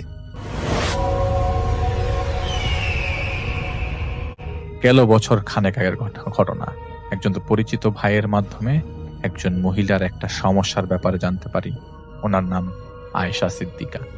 মহিলা আমাকে বলেছিলেন তার ফ্ল্যাটের সমস্যা। যেহেতু ফ্ল্যাটের সমস্যা, তাই আমি গিয়েছিলাম তার ফ্ল্যাটে। আমি লিফটে চড়ি না, কারণ লিফট আমার কাছে সবসময় ভোর্টেক্স, এবং ভোর্টেক্সের মতো হয়, যেন ঘুরতে ঘুরতে আমাকে ফেলে দিবে উপর থেকে, এমন অনুভূতি আসে আমার। এটা আমার সমস্যা। এছাড়া লিফট নিয়ে কাজের সময় অনেক অভিজ্ঞতা আমার আছে। আর লিফটের সামনে দাঁড়ানোর পর মনে হলো লিফটটা আমাকে দেখছে, যার জন্য সিঁড়ি দিয়ে উপরে উঠি আমি। ওই ফ্ল্যাটের গেটের সামনেই ওই লিফটটা, বড় লম্বা করিডোর, দুই পাশে 4টা করে 8টা ফ্ল্যাট প্রতি ফ্লোরে। লিফটটা আমাকে দেখছিল, এমন লাগছিল বারবার। আমি ভদ্র মহিলার ফ্ল্যাটে ঢুকতে গরম একটা বাতাস আর আমার নাকে মুখে এসে লাগতে লাগলো। সেই সাথে ঘাড় ব্যথা করতে শুরু করে। বুঝতে বাকি নেই এখানে সমস্যাটা গাঢ় সমস্যা। আমার সামনে ভদ্র মহিলার স্বামী বসলেন। ভদ্রলোককে কেমন যেন আনইজি লাগছিল আমার কাছে। মনে হচ্ছিল উনি শান্তিতে বসতে পারছেন না। আর আমি ওনার পিঠের ডান দিকের কাঁধে এক মুহূর্তের জন্য 2টা আঙ্গুল দেখলাম। এটা দেখে আমি ওনার দিকে তাকাই। তিনি কথা বলার চেষ্টা করছিলেন, কিন্তু কেন বলছিলেন না। এমন সময় আমার মাথা ভার হয়ে ব্ল্যাক আউটের মতো হলো। তখন আমি কি যেন দেখলাম, একটা ছায়া ভাসছে সিলিং এর আশেপাশে, যে এই লোককে, তার স্ত্রীকে, তার সন্তানদেরকে ক্রাশ করে নিচ্ছিল নিজের কবজায়। আমি দেখলাম ভেসে ভেসে সেই ছায়াটা আমার উপরে এসে ধুম করে কিছু একটা ফেলে দেয়। আর সেই সময় আমার ঘোরটা কেটে যায়। আর আমার ঘোর কেটে যাওয়ার সময় আমি একটা শব্দ পেয়েছিলাম, সাথে কিছু জোর গলার শব্দ পেয়েছিলাম, শব্দ শুনছিলাম। সেন্স ঠিক হবার সাথে সাথে আমি দেখলাম চায়ের টেবিলের উপর একটা ছাগলের বাচ্চার মাথা পড়ে আছে, যা আকারে টেনিস বলের চেয়ে একটু ছোট। এদিকে তাকিয়ে দেখলাম ভদ্র মহিলা মুখে কাপড় চেপে কাঁদছেন, আর লোকটাও ভয় পেয়ে দাঁড়িয়ে আছে। আমি বুঝতে পেরে মাথাটা তুলে বাইরে রেখে আসি। কিন্তু মাথা তুলে বাইরে আসার সময় আমি একটা জায়গা দেখতে পেলাম কল্পনার মতো করে। 2টা গাছের মাঝে একটা ছোট্ট ঢিবি, একটা ছোট্ট গর্ত খোঁড়া, আর সেই গর্ত থেকে গায়ে কাটা দেওয়ার মতো চিৎকার শব্দ আসছে। এই ছাগলের বাচ্চাটার মাথাটা যখন আমি রেখে আসছিলাম, আমার এমন লাগছিল যেন হাঁটতে পারছি না, যেন আমি সিঁড়ি বেয়ে ওঠার চেষ্টা করছি কিন্তু পারছি না। নাক দিয়ে পানি চলে আসলো এবং চোখ দিয়ে পানি চলে আসলো। নিজেকে গুছিয়ে আমি তাদের ফ্ল্যাটে প্রবেশ করি। সবার আগে একটা কথা বলি, তাদের এই আবাসিক ভবনটা নাম করা, আর আশপাশের মানুষ জানলে সমস্যা হবে, তাই তারা তাদের কান্না, জ্বালা, যন্ত্রণা লুকিয়ে রাখতেন 4 দেয়ালের ভেতর। তাদের সাথে কত কিছু হচ্ছিল, কিন্তু তা পাশের দেয়ালের ওপারে থাকা প্রতিবেশীরাও জানতেন না। এটাই এই শহরের এখনকার বৈশিষ্ট্য। অনেকে প্রশ্ন করে না কই এসব তো শুনিনি। তাদের বলি তার কষ্টের কথা আপনাকে শুনিয়ে বিনিময়ে অবিশ্বাস আর হাসির খোরাকি তারা চায় না। ব্যথা না পেলে সেই ব্যথার মর্ম বুঝবেন না আপনারা। আমি ফ্ল্যাটে বসার পর মহিলার কান্না দেখে কি করব বুঝতে পারছিলাম না। উনি কাঁদতে, ভদ্রলোক নিজেও যেন অসহায় যা হচ্ছে তা নিয়ে। তাও কোনোভাবে আমাকে বলছিলেন কিছু কথা তারা। আয়েশা একজন ডাক্তার আর তার স্বামী একজন ব্যবসায়ী। তারা ঘুরতে গিয়েছিল গ্রামের বাড়ি। তাদের গ্রামের বাড়িটা বেশ বড় সড় এলাকা জুড়ে, উত্তরবঙ্গের দিকে। গ্রামে ছুটি কাটানোর সময় একদিন সন্ধ্যার দিকে ওনার ছেলেটাকে ওনারা খুঁজে পাচ্ছিলেন না, যার বয়স 10 বছর হবে। পানিতে পড়ে যাওয়ার ভয় ছিল, তাই সবাই খোঁজাখুঁজি শুরু করে, কিন্তু কোনো রকমের খোঁজ মিলছিল না ছেলেটার। আতঙ্ক ধরে ফেলেছিল সবাই, কে জানি আগমনী খারাপ সংবাদের। ছেলেটার নানি সেদিন রাতে ছুটে যান তার বৃদ্ধ মামার কাছে আয়েশাকে সাথে নিয়ে, যার বয়স 80-র বেশি। ছেলেটার নানি তার মামার কাছে যাবার পর তার মামা বলল, তুই ভাবিস না, বেঁচে আছে তোর নাতি। আমি বুঝতে পারছি, তুই দাঁড়া, আমি একটু কথা বলে আসি বলেই তিনি তার লাঠিটি হাতে নিয়ে নেন আর হেঁটে তার বাসার পেছনের জঙ্গলের ভেতরে একটা ডোবার কাছে যান। আয়েশা আমাকে বলছিলেন যে তার নানা মানে তার মায়ের মামা, উনি পারদর্শী ছিলেন এসব কাজে। আর ওই ডোবার কাছে কিছু পিচাস থাকতো যারা আয়েশাকে নানাকে খোঁজ খবর দিত। আর আয়েশার নানা ওদেরকে হিসাবে পালতো, যেটা দিয়ে সেদিন আয়েশা শুনেছিলেন তার সেই নানা সেই ঝোপঝাড় ঘেরা ডোবার পাশে যে প্রথমে লাঠিটা দিয়ে ঝোপে একটা বাড়ি মারে। এরপর জিজ্ঞেস করে, ওই কতুমিয়া বাইরে আসো। আয়েশা কান্নাকাটি করছিলেন, কিন্তু তার মা তাকে সান্ত্বনা দিয়ে বলছিলেন, শুন, মামা বলছে তো বাবু, ঠিক আছে, তুই কাঁদিস না, দাঁড়া মামা আসুক। এর ভেতরে আয়েশা শুনতে পান তার নানাকে বলতে, দেখো তো আমার নাতিনের ছেলেটা কই। কয়েক সেকেন্ড পর বলে, এটা কি বললা কতুমিয়া, তুমি দেখছো তো ঠিকভাবে? এরপর আয়েশার সেই নানা এসে বলেন, সর্বনাশ হইছে, চল আমার সাথে। এরপর তিনি কয়েকজনকে ডাক দেন। তিনি বলতে থাকেন, নাগের ভিটায় আমার নাতিনের ছেলেটারে রাখছে, চল তাড়াতাড়ি, নিলে দেরি হয়ে যাবে। আয়েশা কিছু বুঝতে পারেনি কি বলছে তারা নানা, কিন্তু তারা সবাই মিলে যান সেখানে। প্রায় অনেক দূর এগিয়ে যান আর সেই নাগের ভিটায় পৌঁছে যান। লম্বা লম্বা 40-50 বছর বয়সী, অনেকগুলো গাছ দিয়ে ঘেরা মাটির এক আধ ভাঙা বাড়ি।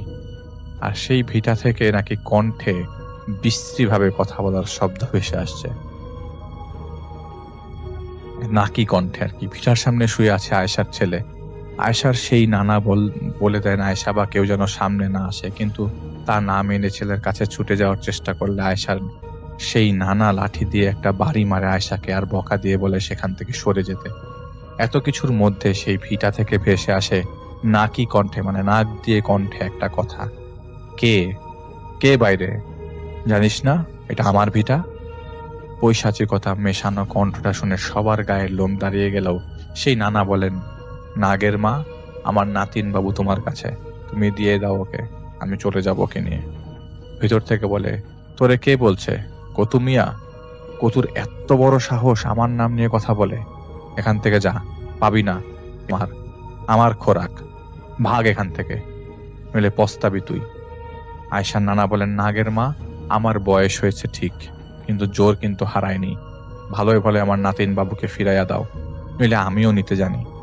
তখন সেই ভিটায় এক চিৎকারের শব্দ হয়, তাতে থালা বাটি পড়ার শব্দ। আর সেই নাগের মা বলে, তোর এত বড় সাহস, কেটে ফেলে দিব তোর বংশের মাথাগুলো পেটে থাকতে। এরপর সেই নাগের মা সেখানে উপস্থিত দুজনের নাম নিয়ে বলে, চলে যা, তাইলে তোদের বংশ পেটেই নাশ করে দিব। শেষার নানা নাগের মাকে উদ্দেশ্য করে বলে, নাগের মা, তুমি কিন্তু ঠিক করলে না। তখন উত্তর আসে, বুড়া, কোমরের হাড্ডি ভাঙবো না তোর, কিন্তু তোকে আমি ঠিক এই কথাটুকুই মনে ছিল আয়েশার।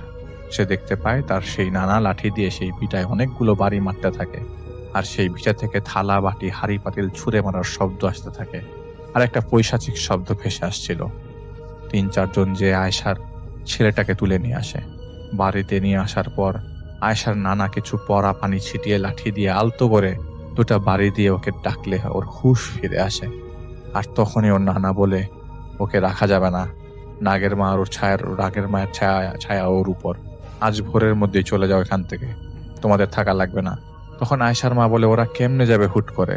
নাতিনটার অবস্থাটা ভালো না, আমার নাতিটা ঠিক হোক, তারপর ঠিক হলে তারপরে যাবে। তখন লাঠি দিয়ে টেবিলে একটা বাড়ি মেরে সেই নানা বলেন, বেশি বুঝো আমার থেকে, বের হয়ে যাও এখান থেকে।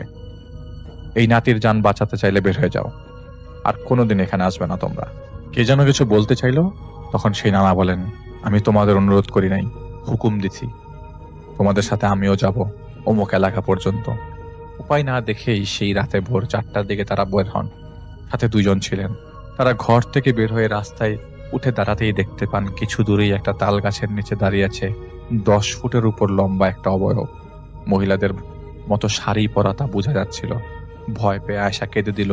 আয়শার সেই নানা তাদের ধমক দিয়ে গাড়ির ভেতর বসতে বললেন, আর সেই তাল গাছের দিকে যে লাঠি দিয়ে 3টা বাড়ি মারেন। এরপর তিনি সেই নির্দিষ্ট এলাকা পর্যন্ত এসে গাড়ি থেকে নেমে যান, আর আয়েশারা ঢাকায় ফিরে আসে। এই ঘটনা আয়েশা নাড়িয়ে দিয়েছিল, কারণ সে কখনো এমন কিছু আগে দেখেনি। আর তাই সে ঢাকায় এসে পুরো ব্যাপারটাকে ইগনোর করে যান। এমনকি তার ছেলে তাকে সেই ব্যাপারে কিছু বলতে গেলে তিনি তা ইগনোর করে দিতেন, শুনতেন না। এই কয়েকদিন তাদের ভালোভাবেই কেটে গেল, বেশ কিছুদিন কোনো সমস্যা ছিল না। কিন্তু একদিন রাতে আয়েশা একটা স্বপ্ন দেখে, তার সেই নানা হাতে শেকল নিয়ে সেই শেকল নিজের মাথায় ঠুকছেন, আর তার পেছনে সেই 9-10 ফিট লম্বা অবয়বটা দাঁড়িয়ে আছে, একটা হাত আর ঘাড়ে রেখে। তার সেই নানা তাকে ডাকছে। আয়েশা টের পাচ্ছিল তার সেই নানার বুকের ভেতর তীব্র যন্ত্রণা। 2 বার ঝাঁকি দিয়ে উঠল তার শরীর, আর তার নানা পড়ে গেলেন নিচে। তখন সেই অবয়ব সেই নানা বুকে একটা পা রেখে দাঁড়ায়। সেই অবয়বটা নানার বুকে পা রেখে দাঁড়ায়। সেই পাটা সাদা কিন্তু শুকনো মলিন একটা লম্বা পা। এটা দেখে তার ঘুম ভেঙে যায়। সেদিন সকালে আয়েশার মা ফোন দিয়ে বলে সেই নানা মারা গেছেন। আয়েশার নানি বলেন, সেদিন সন্ধ্যার পর থেকে নানাকে খুঁজে পাওয়া যাচ্ছিল না। নানার ঘরে তার লাঠিটা কয়েক টুকরো অবস্থায় পাওয়া যায়, আর সেই ঝোপঝাড়ের ভেতরে থাকা ডোবা থেকে দাপটানোর শব্দ আসছিল। সেই ডোবাতে হাঁটু সমান পানিও নেই, কিন্তু সেখানে লাইট মেরে দেখতে পাওয়া যায় একটা বড় আকারের মাছ কাতরাচ্ছে, আর ডোবার পানি রক্তে লাল হয়ে গেছে। আর সেই মাছের ঘাড়ে সেই নানার ব্যবহার করা লাঠির একটা টুকরা গেঁথে দেওয়া। এদিকে চিৎকার চেঁচামেচির শব্দ শুনে সেখানে যে আয়েশার মা দেখতে পান শেকল দিয়ে নিজেই নিজের শরীরে আঘাত করছেন আয়েশার নানা। তার মুখ দিয়ে ফেনা পড়ছিল, আর অবিশ্বাস্য রকমের হাসি তার মুখে ছিল। কেউ তার কাছে যেতে পারছিল না। আয়েশার নানা, যিনি আয়েশার ছেলেকে নাগের মায়ের হাত থেকে বাঁচিয়ে এনেছিলেন, সেই নানা সবার সামনে মারা যান। তিনি পড়ে যাওয়ার আগ মুহূর্তে তার পিঠে সজোরে কিল মারার শব্দ হয়, আর তিনি পড়ে যান। আয়েশার সেই নানা মারা যান। তাদের এলাকার গ্রাম্য ডাক্তার পরীক্ষা করে দেখেন আর নেই তিনি। আয়েশা, যিনি শুনছিলেন তার এই নানার কথা, তিনি ভ্রুক্ষেপ করেননি স্বার্থপরের মতো।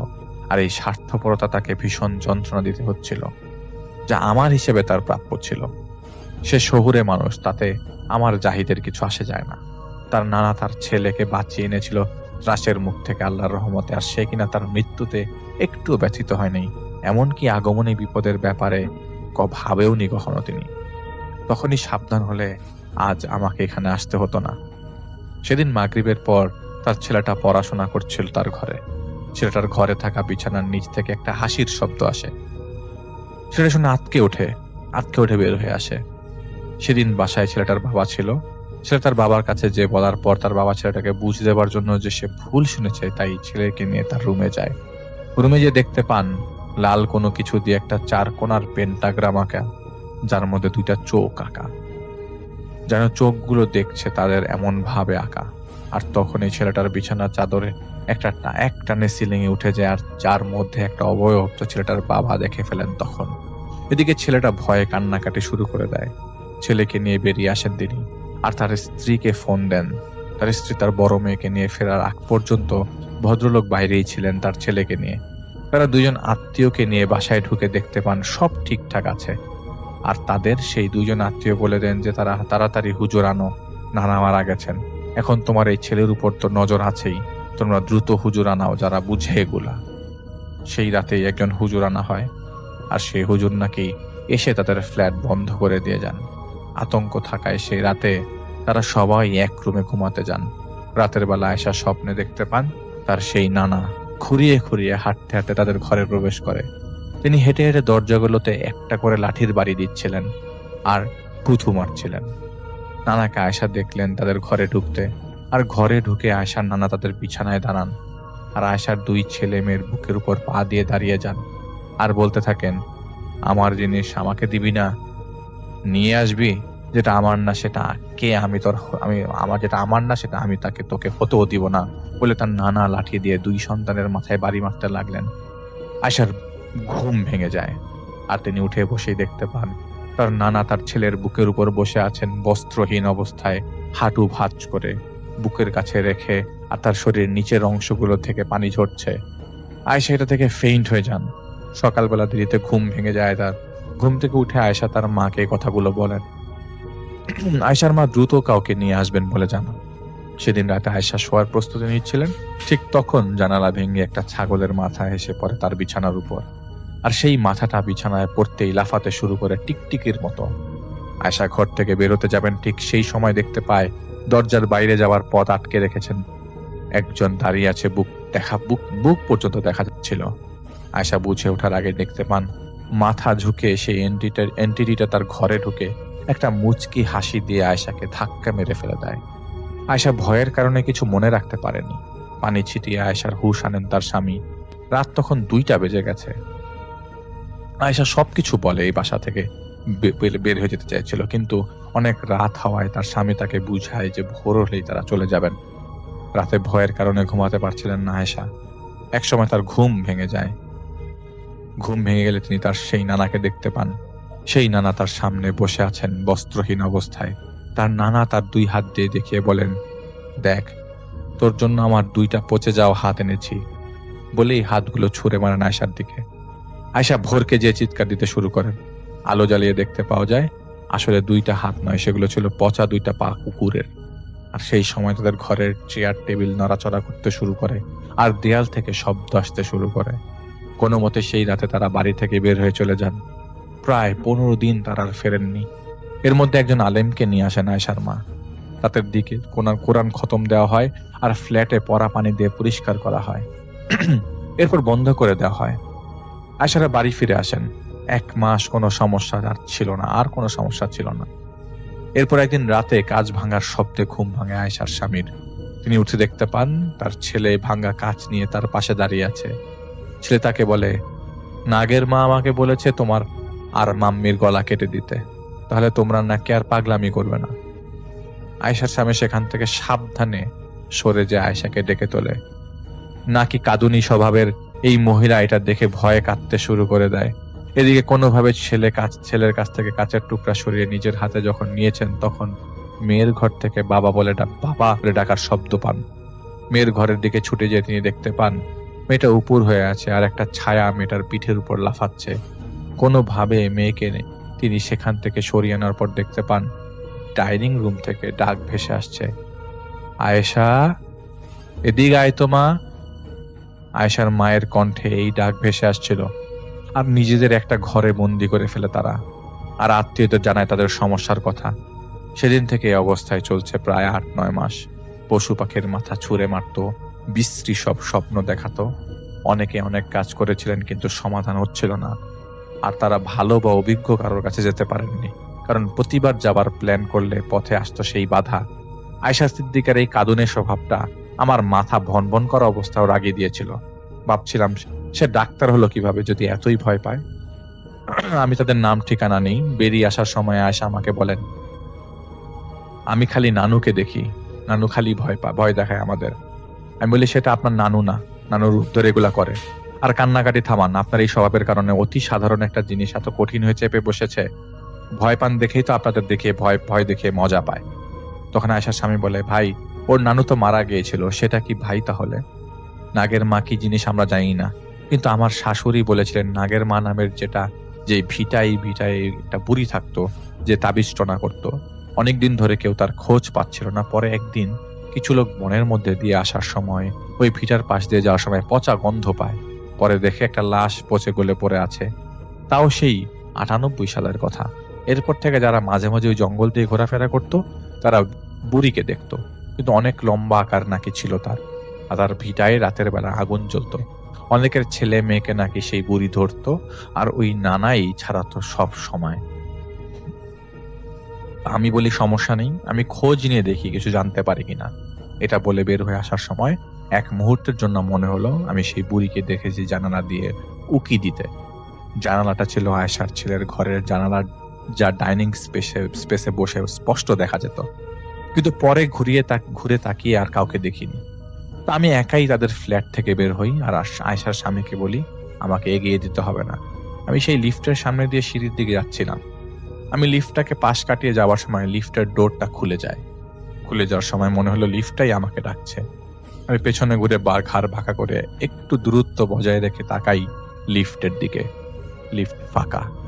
দরজা বন্ধ হতে যাবে ঠিক সেই সময় আমি দেখলাম কালো কাপড় দিয়ে ওড়নার মতো করে মাথা দিয়ে পরা এন্টিটিটাকে।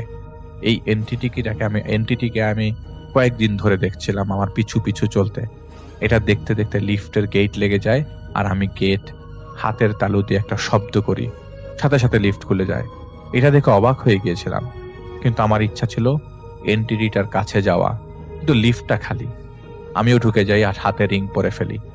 লিফট নিচে নামছিল, কিন্তু আমার মনে হচ্ছিল আমি বাতাসে ভেসে আছি, আর লিফটের গ্লাসের দেয়ালগুলো আমার দিকেই তাকিয়ে আছে। ঠকঠক করে গ্লাসে একটা টোকা দেওয়ার শব্দ হয়। সেটা শুনে সেদিকে তাকানোর পর আমি ভারসাম্যহীন হয়ে পড়ি। আর তখনই লিফটটা খুলে যায় গ্রাউন্ড ফ্লোরের উপরের ফ্লোরে। আমি তাড়াহুড়া করে বের হয়ে আসি। তখনও নিজের কাছে ভারসাম্যহীন লাগছিল। লিফটটা বন্ধ হওয়ার সময় আমি আবার সেই এন্টিটিকে দেখলাম। এবার একটু ঝুঁকে আমার দিকে তাকিয়েছিল, আর সেভাবেই লিফটের দরজা বন্ধ হয়ে যায়। আমি নিচে নেমে আসি আর বাসায় ফিরে আসি। আমি সাহেবকে রাতে বলি আয়েশাদের কথা, নাগের মায়ের কথা, আর আয়েশার নানার কথা। উনি আমাকে অপেক্ষা করতে বলে চলে যাবার সময় আমি ওনাকে ডাকি আবার। আমি ওনাকে বলি কয়েকদিন ধরে আমি দেখেছি আমাকে কেউ নজরে রাখে, কিছু কি জানেন? উনি আমাকে বলেন কি দেখো তুমি? আমি ওনাকে বলি কালো কাপড় দিয়ে মাথা ঢাকা, চোখ মুখ কালো কাপড়ে বাঁধা। তখন তিনি আমাকে বলেন দেখি, খোঁজ নিয়ে দেখি। আমি ওনাকে বলি লিফটের কথা। তখন তিনি আমাকে বলেন লিমিট অতিক্রম করার ভুল বারবার করো, এগুলো করবে না। আমাদের মনে হয় না সে ক্ষতি করার জন্য বিপজ্জনক কেউ। এমন হতে পারে সে কথা বলতে চায়, না জেনে না বুঝে যেখানে সেখানে তেরামি করলে কি হয় তুমি জানোই। আমাদের মনে হয় সে তোমাকে কিছু বলতে চায়। শুনে দেখার চেষ্টা করো এর পরের বার, আর আমরা কিছু জানলে তোমাকে জানাবো। ভোরের রাতের দিকে আমির সাহেব আসেন, আর তিনি আমাকে বলেন মন দিয়ে শোনো, নাগের মা বলতে কোনো মানুষ নেই। সেটা একটা বজ্জাত এন্টিটি, যার উপাসনা করতো সেই ভিটায় যে মহিলা থাকতো সে। এখন এই বজ্জাতের কবজায় আছে সেই জমিনে। সেই এলাকার লোক তো ওদিকে যায় না, কিন্তু তকদিরের লেখনী ছিল দেখে আয়েশার ছেলেটা সেদিকে গিয়েছিল, আর এই বজ্জাত সেই সুযোগে চেপে বসে গিয়েছিল বাচ্চাটার উপর, যার কথা আমাকে বললে আয়েশা নানা। সে আগে পরে কয়েকবার ছাড়িয়েছিল এই বজ্জাতকে অনেক বাচ্চাদের উপর থেকে, তাই আগের রাগ তো ছিলই। সেদিন লাঠি দিয়ে ভিটার মাটিতে বাড়ি দেবার কারণে চরমভাবে ক্ষিপ্ত হয়েছিল এই বজ্জাত, তাই সে সুযোগ খুঁজছিল। এই যে আমাদের বললে একটা ঝোপঝাড় ঘেরা ডোবার কথা, সেখানে কিছু পিশাচ ছিল যাদের আয়েশার নানা পালতো। তারাই জানিয়েছিল আয়েশার ছেলে কোথায় আছে, তাই সেই পিশাচদেরও সে মেরে ফেলে। আগে এসে আয়েশার নানার 2 হাত ছিঁড়ে ফেলার চেষ্টা করে, কিন্তু তা করতে না পারে লাঠিগুলো ভেঙে ফেলে। এরপর পিশাচগুলোকে মেরে তার ওই বৃদ্ধ লোককে নিজের কবজায় নিয়ে লোকটাকে মেরে ফেলে। এরপর এই লোকের কবর থেকে কাফনের কাপড় ছিঁড়ে তা দিয়ে জাদু করে এখন আয়েশাদের কাছে পৌঁছে গেছে। সেই ভিটায় যেতে হবে, আর এই বজ্জাতের শয়তানি থামাতে হবে। ভিটার বাইরে ছোট জায়গায় একটা 2 ইঞ্চি পরিমাণ গর্ত আছে। সেটা খুঁড়ে কাপড় বের করে তার জায়গা মতো ফিরিয়ে দিতে হবে পরিষ্কার করে, আর ভিটাটা নষ্ট করতে হবে। বজ্জাতকে কবজা করতে গেলে এই প্রসিডিউরে যেতে হবে। সে ঘুরে ফিরে মানুষের ক্ষতি করবেই। আর ভিটার সামনের জায়গায় তাবিজ আছে কিছু, যা কিন্তু জ্বলন্ত কয়লা দিয়ে ঘেরা, সেগুলোকেও তুলে ফেলতে হবে। পরে আমি আয়েশাদের বলি আমাকে সেই ভিটায় নিয়ে যেতে হবে, কিন্তু আয়েশার মতো বদ্ধ উন্মাদ আর ভীত লোক আমি কখনোই দেখিনি। সে উল্টো বলছিল সেখানে না যে আমি যা পারি তাই যেন করি। পরে আয়েশার নানি আমাকে নিতে আসেন, আর এক বৃহস্পতিবার বিকেলে আমি আয়েশার নানির সাথে তাদের সেই বাড়িতে পৌঁছাই যাই। আমি গাড়ি থেকে নামার পর আগে একজনের সহায়তা নিয়ে সেই ভিটাটা দূর থেকে দেখে নিয়ে একবার, এরপর সন্ধ্যার পর সন্ধ্যার অপেক্ষা করতে থাকি আর আমির সাহেবের জন্য। মাগরিবের পর আমির সাহেব আসেন আর তিনি আমাকে ওই ভিটার কাছ থেকে একটা নির্দিষ্ট মাপের 4টা জায়গায় ব্যাপারে ভালো করে বুঝিয়ে দেন। সেখানে কিছু জাদ্য বস্তু ছিল। তিনি আমাকে এটাও বলেন ওই ভিটির মাঝে ছোট একটা জায়গা আছে, সেখানে একটা গর্ত আছে, সেখান থেকে কাপড়টা বের করতে হবে আর সেই ভিটি নষ্ট করে দিতে হবে, সেটাও আমাকে বলেন। একটা পুকুরে কিছু জাদু বস্তু আছে, তা সংগ্রহ করতে তিনি চলে যান। আমি হাতের রিং পরে প্রথম জায়গায় যাই। এটা কাঁটাওয়ালা ঝোপঝাড় ছিল আর আমাকে আমির সাহেব বলেছিলেন যে ঝোপের ভেতরে কোনো না কোনো পাতলা ডালে জাদু বস্তুটা তুমি পেয়ে যাবে। আমি সেটা পেয়ে যাই আর ওনার কথা মতো আগুনে পুড়িয়ে দিই।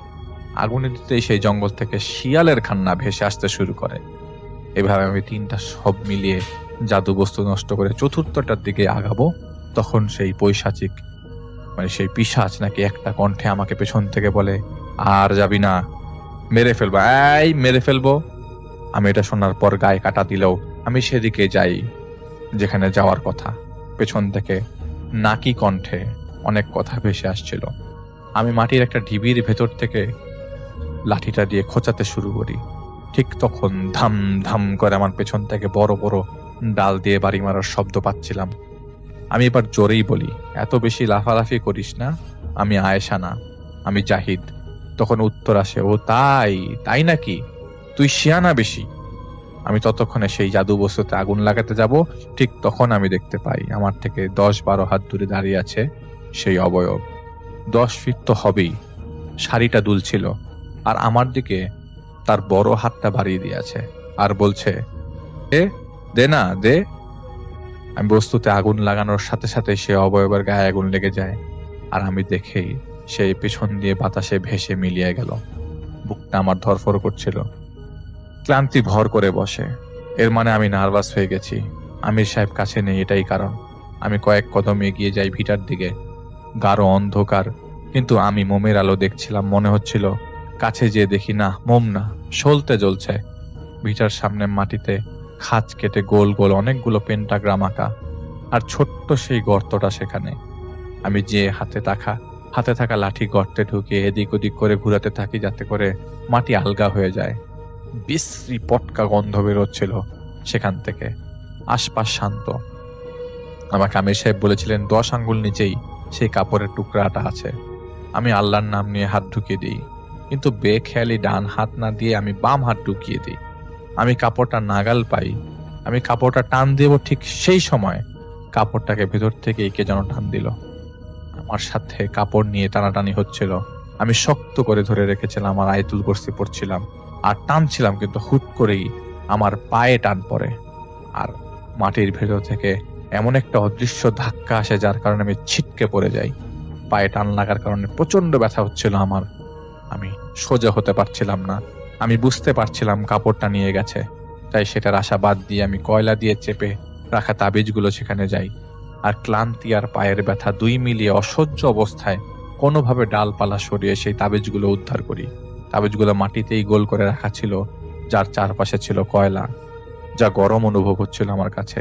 আমি তাবিজগুলো হাতে নিই আর তাকাতেই দেখি ভিটার ভিতর কিছু হচ্ছে।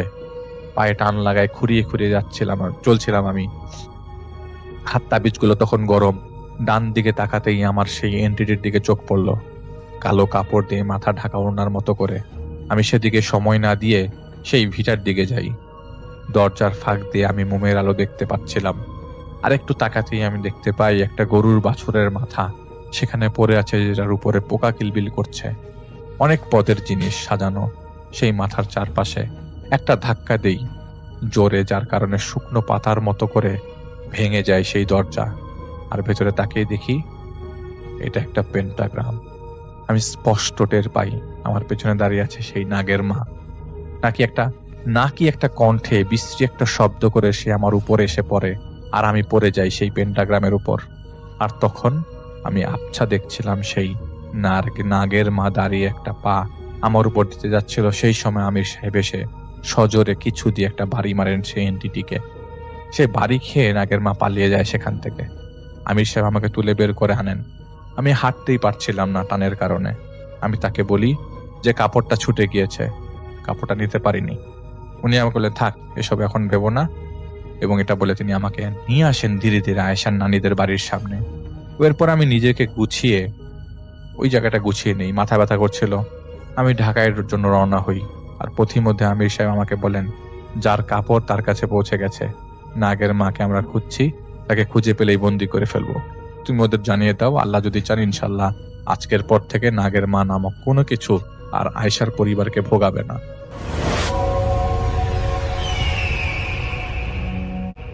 সেদিন ছিল সোমবার। যথারীতি বিকেলের অফিস ছুটি হয়ে গেছে, কিন্তু সেদিন ছিল আমাদের এক স্টাফের বিবাহ বার্ষিকী। তো ওর বাড়িতে সন্ধ্যায় পার্টি ছিল, তাই অফিস থেকে বাড়িতে না এসে সবাই চলে গেলাম ওর বাসায়। ওর বাসায় যেতে ওই চৌরাস্তার মোড় পেরিয়ে যেতে হয়। তখন আর ওই সব বিষয়ে তেমন কিছু মনে ছিল না, তাই চলে গেলাম। অনেকক্ষণ পার্টি এনজয় করলাম। তখন প্রায় রাত 10টা বাজে। আমি বাসায় ফিরব। বাসায় ফেরার কথা মনে হতেই আমার মাথায় আসলো চৌরাস্তার মোড়ের কথা, কিন্তু তখন আর ভাবার কোনো সময় ছিল না। অনেকটা বাধ্য হয়েই আসছি চৌরাস্তা দিয়ে। মোড়ের অনেক কাছাকাছি চলে এসেছি। হঠাৎ প্রচন্ড জোরে এক কুকুরের ডাক শুনতে পেলাম। বুকের ভেতরটা ধক ধক করে উঠছিল। সাহস করে এক মনে অন্য কোনো দিকে লক্ষ্য না করে সোজা হেঁটে চলছি। মোড়ে পৌঁছে গেছি। এবার হাতের ডান দিকে রাস্তা দিয়ে যেতে হবে। আমি ডান দিকে ঘুরবো এমন সময় এক বুড়িকে দেখতে পেলাম। আমার সামনে এসে আমাকে বলল, বাবা ফাহিম, তোর বাসা তো এদিকে নয়, তোর বাসা তো বাম দিকে যেতে হয়। আমি অনেকটা সম্মোহিত হয়ে গেলাম, কিন্তু সবকিছু আমার এখনো মনে আছে। যদিও সম্মোহিত হলে কারো কিছু মনে থাকে না। আমি বুড়ির কথায় একমত হয়ে গেলাম। আমার মনে হলো বুড়ি কি বলছে। তখন আমি বাম দিকে চলে গেলাম। আবার বুড়ি আমাকে বলছে, ফাহিম না, এদিকে না, পাশের রাস্তা দিয়ে তোর বাড়ি। আমি আবারও এর পাশের রাস্তাটায় ঘুরে গেলাম। আমি ওই রাস্তায় প্রবেশ করলাম। ওই বুড়ি বলল, হ্যাঁ ঠিক আছে, এবার এই রাস্তা দিয়ে সোজা হেঁটে চলে যা। আমি বুড়ির কথা মতো সোজা হাঁটতে লাগলাম। বুড়িও আমার পিছনে পিছনে আসতে লাগলো। এই অবস্থাতে আমার ভয় পাওয়ার কথা ছিল, কিন্তু আমি একদম স্বাভাবিক ভঙ্গিতে চলতে লাগলাম, যেন আমি কোনো একটা রোবট আর আমাকে ওই বুড়ি নিয়ন্ত্রণ করছে। এই রাস্তা দিয়ে কিছুক্ষণ যাওয়ার পরে সামনে একটা ব্রিজ আসলো। বুড়ি আমাকে বলল, ফাহিম ওই ব্রিজের রেলিংয়ে ওঠ। আমি বাধ্য ছেলের মতো ব্রিজের রেলিংয়ে উঠে গেলাম। এবার বুড়ি আমাকে বলল, এবার নিচে লাফ দে। আমি এবার দোটানায় পড়ে গেলাম। আমার মন একদিকে বলছে, ফাহিম না, লাফ দিস না, তাহলে তুই শেষ। আবার আরেক দিকে মন বলছে, ফাহিম দেরি করিস না, তাড়াতাড়ি লাফ দে। দেখ বুড়িমা তোর জন্য নিচে অপেক্ষা করছে। তুই লাফ দিলে তোর কোনো ক্ষতি হবে না, তোকে সে ধরে ফেলবে। আমি দেখলাম সত্যি বুড়ি ব্রিজের নিচে পানির মধ্যে দাঁড়িয়ে অপেক্ষা করছে, কিন্তু আমি পানিটা ঠিকঠাক দেখতে পাচ্ছিলাম না। শুধু মনে হচ্ছিল আমি লাফ দিলে বুড়ি আমাকে ধরে ফেলল। আমি নিজে নিজে বললাম, হ্যাঁ ঠিকই তো আছে, নিচে বুড়ি দাঁড়িয়ে আছে, লাফ দিলে কিছুই হবে না। আমি সোজা নিচে লাফ দিলাম। লাফ দেওয়ার পরে আমার জ্ঞান ফিরে এলো। আমি দেখলাম নিচে বুড়ি উচ্চ স্বরে হাঁটছে, তার চোখ দুটি টকবক করছে। আমি ধপাস করে পানিতে পড়লাম। বুড়ি আমাকে চেপে ধরল। আমি আমার প্রাণপণে বাঁচার চেষ্টা করতে লাগলাম। বুড়ি আমাকে চেপে পানির নিচে ধরে রাখলো।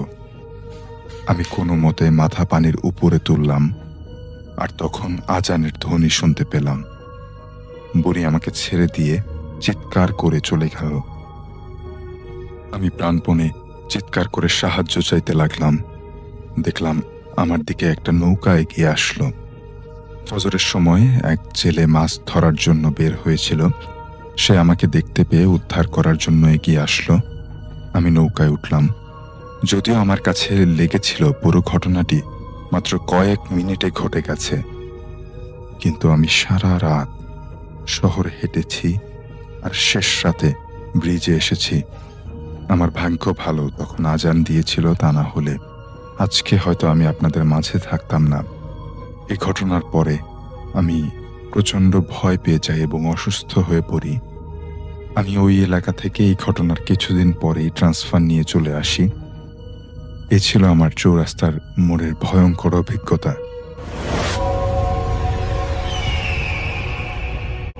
এই ঘটনাটি 5 জানুয়ারি 2018 সালের ঘটে যাওয়া ঘটনা, খুব বেশি দিন আগের নয়। ঘটনাটি যেদিন ঘটে সেদিন এই রাফতিউল ইসলাম ভাইয়া উনি ওনার বন্ধু বান্ধব সহ একটি সাংগঠনিক প্রোগ্রামে ছিলেন। রাত প্রায় 8টার দিকে ওনার ফোনে ওনার আম্মু ফোন করেন এবং বলেন শ্রাবণ চাচ্চুকে নাকি খুঁজে পাওয়া যাচ্ছে না। শ্রাবণ চাচ্চুর বাড়ি কিন্তু ওনাদের বাড়ির একদম পাশেই। চাচ্চু নাকি সকালে ঘর থেকে বের হয়েছেন এবং সন্ধ্যায় খবর এসেছে তিনি নাকি গোমতী নদীতে পড়ে গেছেন। এখানে একটি বিষয় বলে রাখা ভালো, তিনি যেটি আমাকে বলেছেন যে এই শ্রাবণ চাচ্চু উনি প্রায় সময় নেশাগ্রস্ত থাকতেন এবং মাতাল অবস্থায় রাস্তায় পড়ে থাকতেন বিভিন্ন জায়গাতে বিভিন্ন সময়ে। খবর পাওয়ার সাথে সাথে রাফতিউল ইসলাম ভাইয়া উনি বাসায় গেলেন এবং শুনলেন যে নদীর এক মাঝি বলেছে চাচ্চু নাকি সারাদিন নদীর পাড়ে একটি গাছের উপর বসেছিল এবং তার শরীরে তেমন কোনো কাপড় চোপড় ছিল না। একটা সময় তাকে নদীতেও দেখা গেছে, এরপর তাকে আর কোথাও দেখা যায়নি। সবাই আশেপাশে খুঁজেছে কিন্তু কোথাও পায়নি। ওনারা সবাই ভাবলেন যে এমন অনেক সময় গেছে যে উনি নেশা করে রাস্তায় পড়েছিলেন, পরদিন আবার সুস্থ হয়ে বাসায় পড়ে এসেছেন বা কেউ তাকে বাসায় দিয়ে গেছে। এটা কিন্তু একটা সাধারণ ব্যাপার হয়ে গিয়েছিল ওই পরিবার এবং তাদের আত্মীয় স্বজনের কাছে। এই বিষয়টি শুরুর দিকে স্বাভাবিকভাবেই সবাই নিয়েছিলেন, কিন্তু এই শ্রাবণ চাচ্চুর মা কোনোভাবেই বিষয়টিকে নর্মাল হিসেবে নিতে পারছেন না। কারণ আসলে মায়ের মন তো, মা কিন্তু সন্তানের যদি কোনো বিপদ আপদ হয়, আল্লাহর হয়তো একটা কুদরত তো অবশ্যই আছে যে মা কিন্তু বুঝতে পারেন, আল্লাহ সেই ক্ষমতা তাদেরকে হয়তো বা দিয়েছেন। তো ওনার মায়ের মন খুব খারাপ, খুব উচাটন অবস্থা, খুব অস্থির অবস্থা। কি হয়েছে তার ছেলের, আগে তো কখনো এরকমটা তার মনে হয়নি। তো যেহেতু তিনি বিষয়টিকে নর্মালভাবে নিতে পারছিলেন না, তাই শ্রাবণ চাচ্চুর মায়ের জোরাজুরিতেই শেষ পর্যন্ত রাত 11টার পরে এই গোমতী নদীতে লোক নামানো হয়, ঠিক যেখানে তাকে দেখা গিয়েছিল। প্রায় 10 থেকে 12 জন লোক নদীতে নেমে অনেক খোঁজাখুঁজি করে, কিন্তু কোথাও শ্রাবণ চাচ্চুর হদিস পাওয়া যায় না। ঘন্টা 3-4 এরকম খোঁজাখুঁজি করার পর সবাই হতাশ হয়ে ফিরে আসে। সবাই কিন্তু torch light, charge light, hurricane এবং নদীর যে শুধু পানির নিচে ডুব দিয়ে খুঁজেছে তা কিন্তু নয়, নদীর আশেপাশেও কোনো তীরে কোথাও পাওয়া যায় কিনা এদিকেও কিন্তু খুঁজেছে, কিন্তু কোথাও খুঁজে পাওয়া যায়নি। তাই সবাই হতাশ হয়ে বাড়িতে ফিরে আসেন। বাসায় এসে যথারীতি এই রাফতিউল ইসলাম ভাইয়া ঘুমিয়ে পড়েন। সকালবেলা ওনার ঘুম ভাঙে ওনার আম্মুর চেঁচামেচিতে। ঘুম থেকে উঠে জিজ্ঞেস করেন কি হয়েছে, তখন ওনার আম্মু বলেন শ্রাবণ চাচ্চুর লাশ নাকি নদীতে পাওয়া গেছে। শুনেই ধর্মর করে উনি উঠে বসেন এবং বেরিয়ে যান বাড়ি থেকে। শ্রাবণ চাচ্চুর বাড়ি যেহেতু ওনাদের বাড়ির ঠিক কাছেই ছিল, তখনও শুনলেন যে লাশ এখনো আনা হয়নি, কিন্তু লাশ নিয়ে আসা হচ্ছে। অল্প সময়ের মধ্যে লাশ বাড়িতে আনা হলো। তিনি শুনতে পেলেন এক জেলে নাকি মাছ ধরতে গিয়ে পানির নিচে মাটিতে হাত লেগে লাশটি শনাক্ত করতে পেরেছেন যে একটি মানুষের লাশ রয়েছে। এবং লাশ বাড়িতে আনার পর বাড়িতে একটা ছোটখাটো জটলা লেগে গেছে তার লাশ দেখার জন্য। দেখা গেল যে লোকটি লাশ খুঁজে পেয়েছে সে ভয়ানক একটি ঘটনা বর্ণনা করছে। সে বলছে গত রাতে নাকি এই লোকটি স্বপ্ন দেখেছে যে গত সন্ধ্যায় মাগরিবের আজানের একটু আগে শ্রাবণ চাচুকে গোমতী নদীতে ডুবিয়ে মেরে ফেলা হয়েছে এবং আজ ভোরে ফজরের আগে নাকি তাকে আবার সেখানে রেখে যাওয়া হবে। সেই জেলেটিকেই নাকি লাশ তুলতে হবে এবং 3টি ডুব দিয়েই লাশ তুলতে হবে, এর বেশি আর একটা ডুব দিলে নাকি তাকেও মেরে ফেলা হবে, অন্য কেউ ডুব দিলে এই লাশ পাওয়া যাবে না। কেন ওই জেলেটিকেই স্বপ্ন দেখানো হয়েছিল এটি কিন্তু আজও রহস্য। যাই হোক, সকালে জেলে নদীতে যায় এবং যেই জায়গায় লাশটি পাওয়া যায় তার 4 কোণায় 4 জন লোককে দাঁড় করিয়ে সে প্রথমে ডুব দেয় এবং চাচ্চুর পায়ে দড়ি বেঁধে উপরে তোলে। সবচেয়ে অবাক করা ব্যাপার হলো, তিনি যদি পানিতে পড়েই মারা যেতেন তাহলে ওনার লাশটা নিশ্চয়ই অন্য কোথাও ভেসে চলে যেত, কারণ শীতকাল হলেও গোমতী নদীতে প্রচুর স্রোত প্রবাহিত হয়। যেখানে একটা সাধারণ মানুষ সাঁতার কেটে টিকে থাকতে পারে না, সেখানে একটা লাশ কি করে এক জায়গায় স্থির থাকতে পারে? এই প্রশ্নটি সবার মধ্যে ঘোরাফেরা করে, সবার মুখে মুখে চলতে থাকে, কিভাবে এটা সম্ভব হতে পারে। আর চাচু অনেক রোগা ছিল, আর লাশ আনার পর মনে হচ্ছিল তিনি আরো শুকিয়ে গেছেন। ওনার পেটে 1 ফোঁটা পানি ঢোকেনি, ওনার চোখ ও মুখ ছিল খোলা, ওনার পিঠ ও ঘাড়ের মধ্যে ছিল কয়েকটা লাল দাগ, আর ওনার বাঁ হাতে ছিল কিছু লাল দাগ। এছাড়াও মুখ, নাক, কান, চোখের মধ্যে কচকচে বালি দিয়ে ঠাসা ছিল। যাই হোক, পরিবারে শোকের ছায়া নেমে আসে। যথারীতি নিয়ম মেনে শ্রাবণ চাচুকে বাদ জোহর দাফন করা হয়, কিন্তু ওনাকে দাফন করার পর সেদিন রাতে থলের বিড়াল বেরিয়ে আসে যে আসল ঘটনাটি কি ছিল। তখন পর্যন্ত কেউ জানতে পারেনি যে তার মৃত্যুর ঠিক কারণটা আসলে কি। শ্রাবণ চাচুকে দাফন করে আসার পর সেদিন রাতে ওনারই এক বন্ধু, তার নাম হচ্ছে রবিন চাচু, যিনি শ্রাবণ চাচুর খুব ঘনিষ্ঠ বন্ধু ছিলেন, তিনি আসল ঘটনাটা খুলে বলেন। রবিন চাচু বলেন, যেদিন শ্রাবণ চাচু মারা গেছেন এর ঠিক 2 দিন আগে একটি ভয়ানক ঘটনা ঘটেছিল। শ্রাবণ চাচু খুব মাছ ধরতে ভালোবাসেন। তিনি 2 দিন আগে গভীর রাতে প্রায় 1:30 কি 2টোর দিকে এমন সময় বড়শি দিয়ে গোমতী নদীতে যান মাছ ধরতে। তিনি বেশ ভালোই মাছ পাচ্ছিলেন এবং ঝুড়িতে রাখছিলেন। যে মাছগুলো তিনি ধরছিলেন ওনার পাশে একটা ঝুড়ি ছিল, সেখানে তিনি রাখছিলেন। হঠাৎ শ্রাবণ চাচু খেয়াল করেন যে ওনার ঝুড়িতে রাখা মাছগুলোকে কে যেন আধা খুবলে খেয়ে রেখে যাচ্ছে। যে মাছটি ধরেন কিছু সময় পরে সেটা আধা খুবলে খেয়ে ওইভাবে রেখে যায়। সব কটা মাছেরই একই অবস্থা। তিনি বুঝতে পারছিলেন না আসলে ব্যাপারটা কি। আশেপাশে কোনো কুকুর বিড়াল নেই, কিচ্ছু নেই, সাপ বেজি নেই, কে করছে এটা? মানুষও নেই। ওনার ঝুড়িতে রাখা যে মাছগুলো ছিল সেগুলোর সাথে এই ধরনের ঘটনা ঘটার পর উনি একটু খুব সতর্ক হয়ে যান যে এরপরে যেই আসুক তাকে ধরবে, কিন্তু তিনি কাউকে দেখতে পান না। তিনি মাছ ধরার কাজে আবারও ব্যস্ত হয়ে পড়েন, কিন্তু হঠাৎ করে পিছন থেকে খুটখুট খুটখুট একটা শব্দ ভেসে আসে। উনি পেছন দিকে তাকিয়ে দেখেন যে ওনার পেছনে একটি তেঁতুল গাছ রয়েছে এবং সেখানে তিনি দেখতে পান ওই তেঁতুল গাছের উপরে একটি মোটা ডালে কে যেন পা ঝুলিয়ে বসে আছে। তিনি আরো ভালো করে খেয়াল করেন সাদা কাপড় পরা একজন মহিলা বসে আছে, কিন্তু তার চেহারাটা স্পষ্ট না। সেই সাদা কাপড় পরা অবয়বটি শ্রাবণ চাচুকে বলছেন, যা মাছ ধরেছিস আমাকে দিয়ে তোর মতো করে তুই চলে যা, তোর কোনো ক্ষতি করব না। শ্রাবণ চাচু সে কথা তো শুনলেনই না, উল্টো তিনি সেই অবয়বটিকে গালাগালি করে বসেন এবং শুধু গালাগালি করে তিনি ক্ষান্ত হন না, রেগে গিয়ে ছোট একটা ইট নিয়ে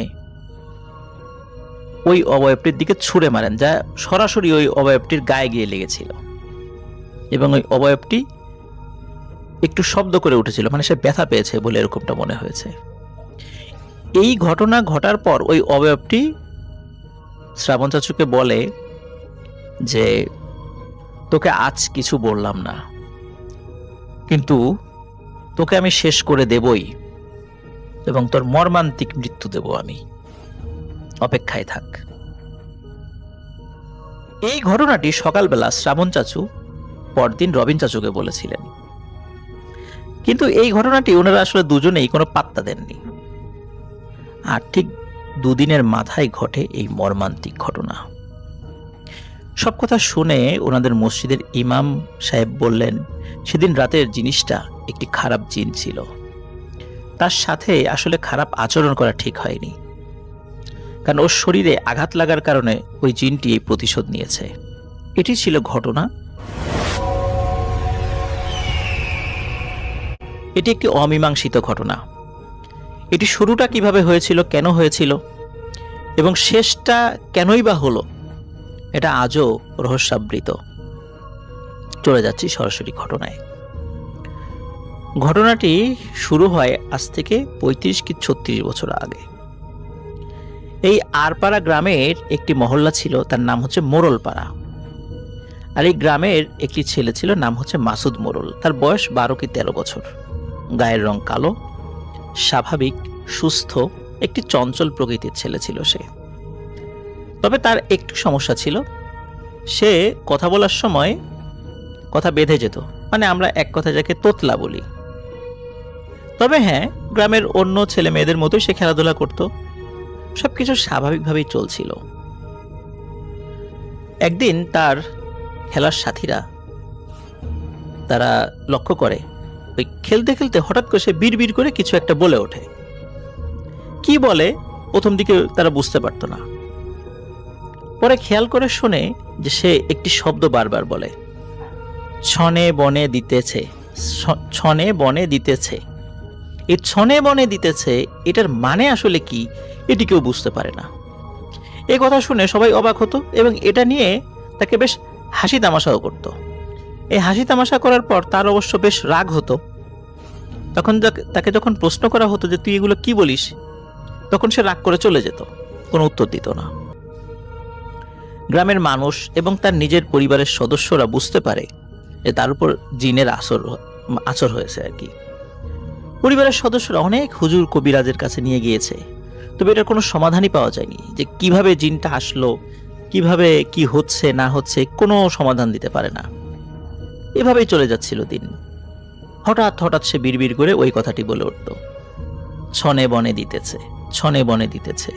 আসলে আমিও জানি না এই শব্দটির আসলে অর্থ কি। হঠাৎ ঘটে যায় একটি দুঃখজনক ঘটনা। এই মাসুদ যে 5ম শ্রেণীর ছাত্র ছিল, তার সাথে আবার লেখাপড়া করত তার নিজের চাচাতো বোন, তার নাম ছিল ঝর্ণা। একই সাথে লেখাপড়া করত, একই শ্রেণীতে। ঝর্ণা এবং মাসুদ একই সাথে স্কুলে যেত। সাধারণত ঝর্ণা স্কুলে যাওয়ার সময় মাসুদকে ডেকে নিয়ে যেত। সেদিনও একই রকম ভাবে ঝর্ণা মাসুদকে ডাকতে আসে যে তারা একসাথে স্কুলে যাবে। ঝর্ণা এসে বলে, এই মাসুদ স্কুলে যাবি না? তার জবাবে মাসুদ বলে, আপু তুই দাঁড়া, আমি এক দৌড়ে পুকুর থেকে গোসলটা সেরে আসি। তো ঝর্ণা বলে যে তাড়াতাড়ি আসিস, কিন্তু দেরি হয়ে যাচ্ছে। তখন মাসুদ বলে, এই যাবো আর আসবো। এই বলে মাসুদ গোসলের উদ্দেশ্য নিয়ে পুকুরের দিকে চলে যায়। পুকুরটি ছিল বাড়ির দক্ষিণ দিকে। এদিকে ঝর্ণা বসেই আছে। 5 মিনিট, 10 মিনিট, 20 মিনিট, আধা ঘন্টা হয়ে যাচ্ছে, মাসুদ আর আসে না। এত দেরি দেখে ঝর্ণা তার কাকিকে বলে যে, কাকি মাসুদ তো অনেক দেরি করছে, স্কুলের তো দেরি হয়ে যাচ্ছে, আমি কি চলে যাব? এই কথা শুনে মাসুদের আম্মু বলে ওঠে, বলিস কি, ও এখনো আসে নাই? চল তো গিয়ে দেখি। তখন মাসুদের আম্মু তার আরো যে 2 ছেলে রয়েছে, একজনের নাম হচ্ছে লিয়াকত আর একজনের নাম হলো আব্দুর রহমান, তাদেরকেও ডাকেন। ওরাও চলে আসে। তো মাসুদের আম্মু, ঝর্ণা, লিয়াকত এবং আব্দুর রহমান এই 4 জন মিলে পুকুরের পাড়ে যায়। পুকুরের পাড়ে গিয়ে তারা দেখে যে যেখানে ঘাট থেকে একটু দূরে পানি বুদবুদ করছে, মানে নিচ থেকে বুদবুদ ভেসে আসছে। ওই দেখেই 2 ভাই লাফিয়ে পড়ে পুকুরের পানিতে। ঠিক ওই জায়গাটায় খুঁজতে থাকে যেখানে পানির বুদবুদ ভেসে উঠছিল। তখন মাসুদের ভাই যিনি আব্দুর রহমান, তার হাতে কিছু একটা বাঁধে এবং সে বুঝতে পারে এটা মাসুদের দেহ। সে অনুভব করে যে মাসুদের মাথাটা কাদামাটির মধ্যে পুঁতে রাখা এবং পা উপরের দিকে, কিন্তু পানির মধ্যেই আর কি। তাকে দ্রুত পানি থেকে উপরে উঠানো হয়। দেখা যায় যে তার নাক, মুখ, কান এর মধ্যে কাদা ঢুকে গেছে এবং তার যে ঘাড়, এই ঘাড়টা মনে হচ্ছে ভাঙা, কেউ দুমড়ে মুচড়ে ভেঙে ফেলেছে। এভাবেই তার অস্বাভাবিক মৃত্যু হয়। সবাই মনে করে এটা তার সাথে থাকা জিনের কাজ। এভাবেই অদ্ভুতভাবে এবং রহস্যজনকভাবে মাসুদের মৃত্যু হয়।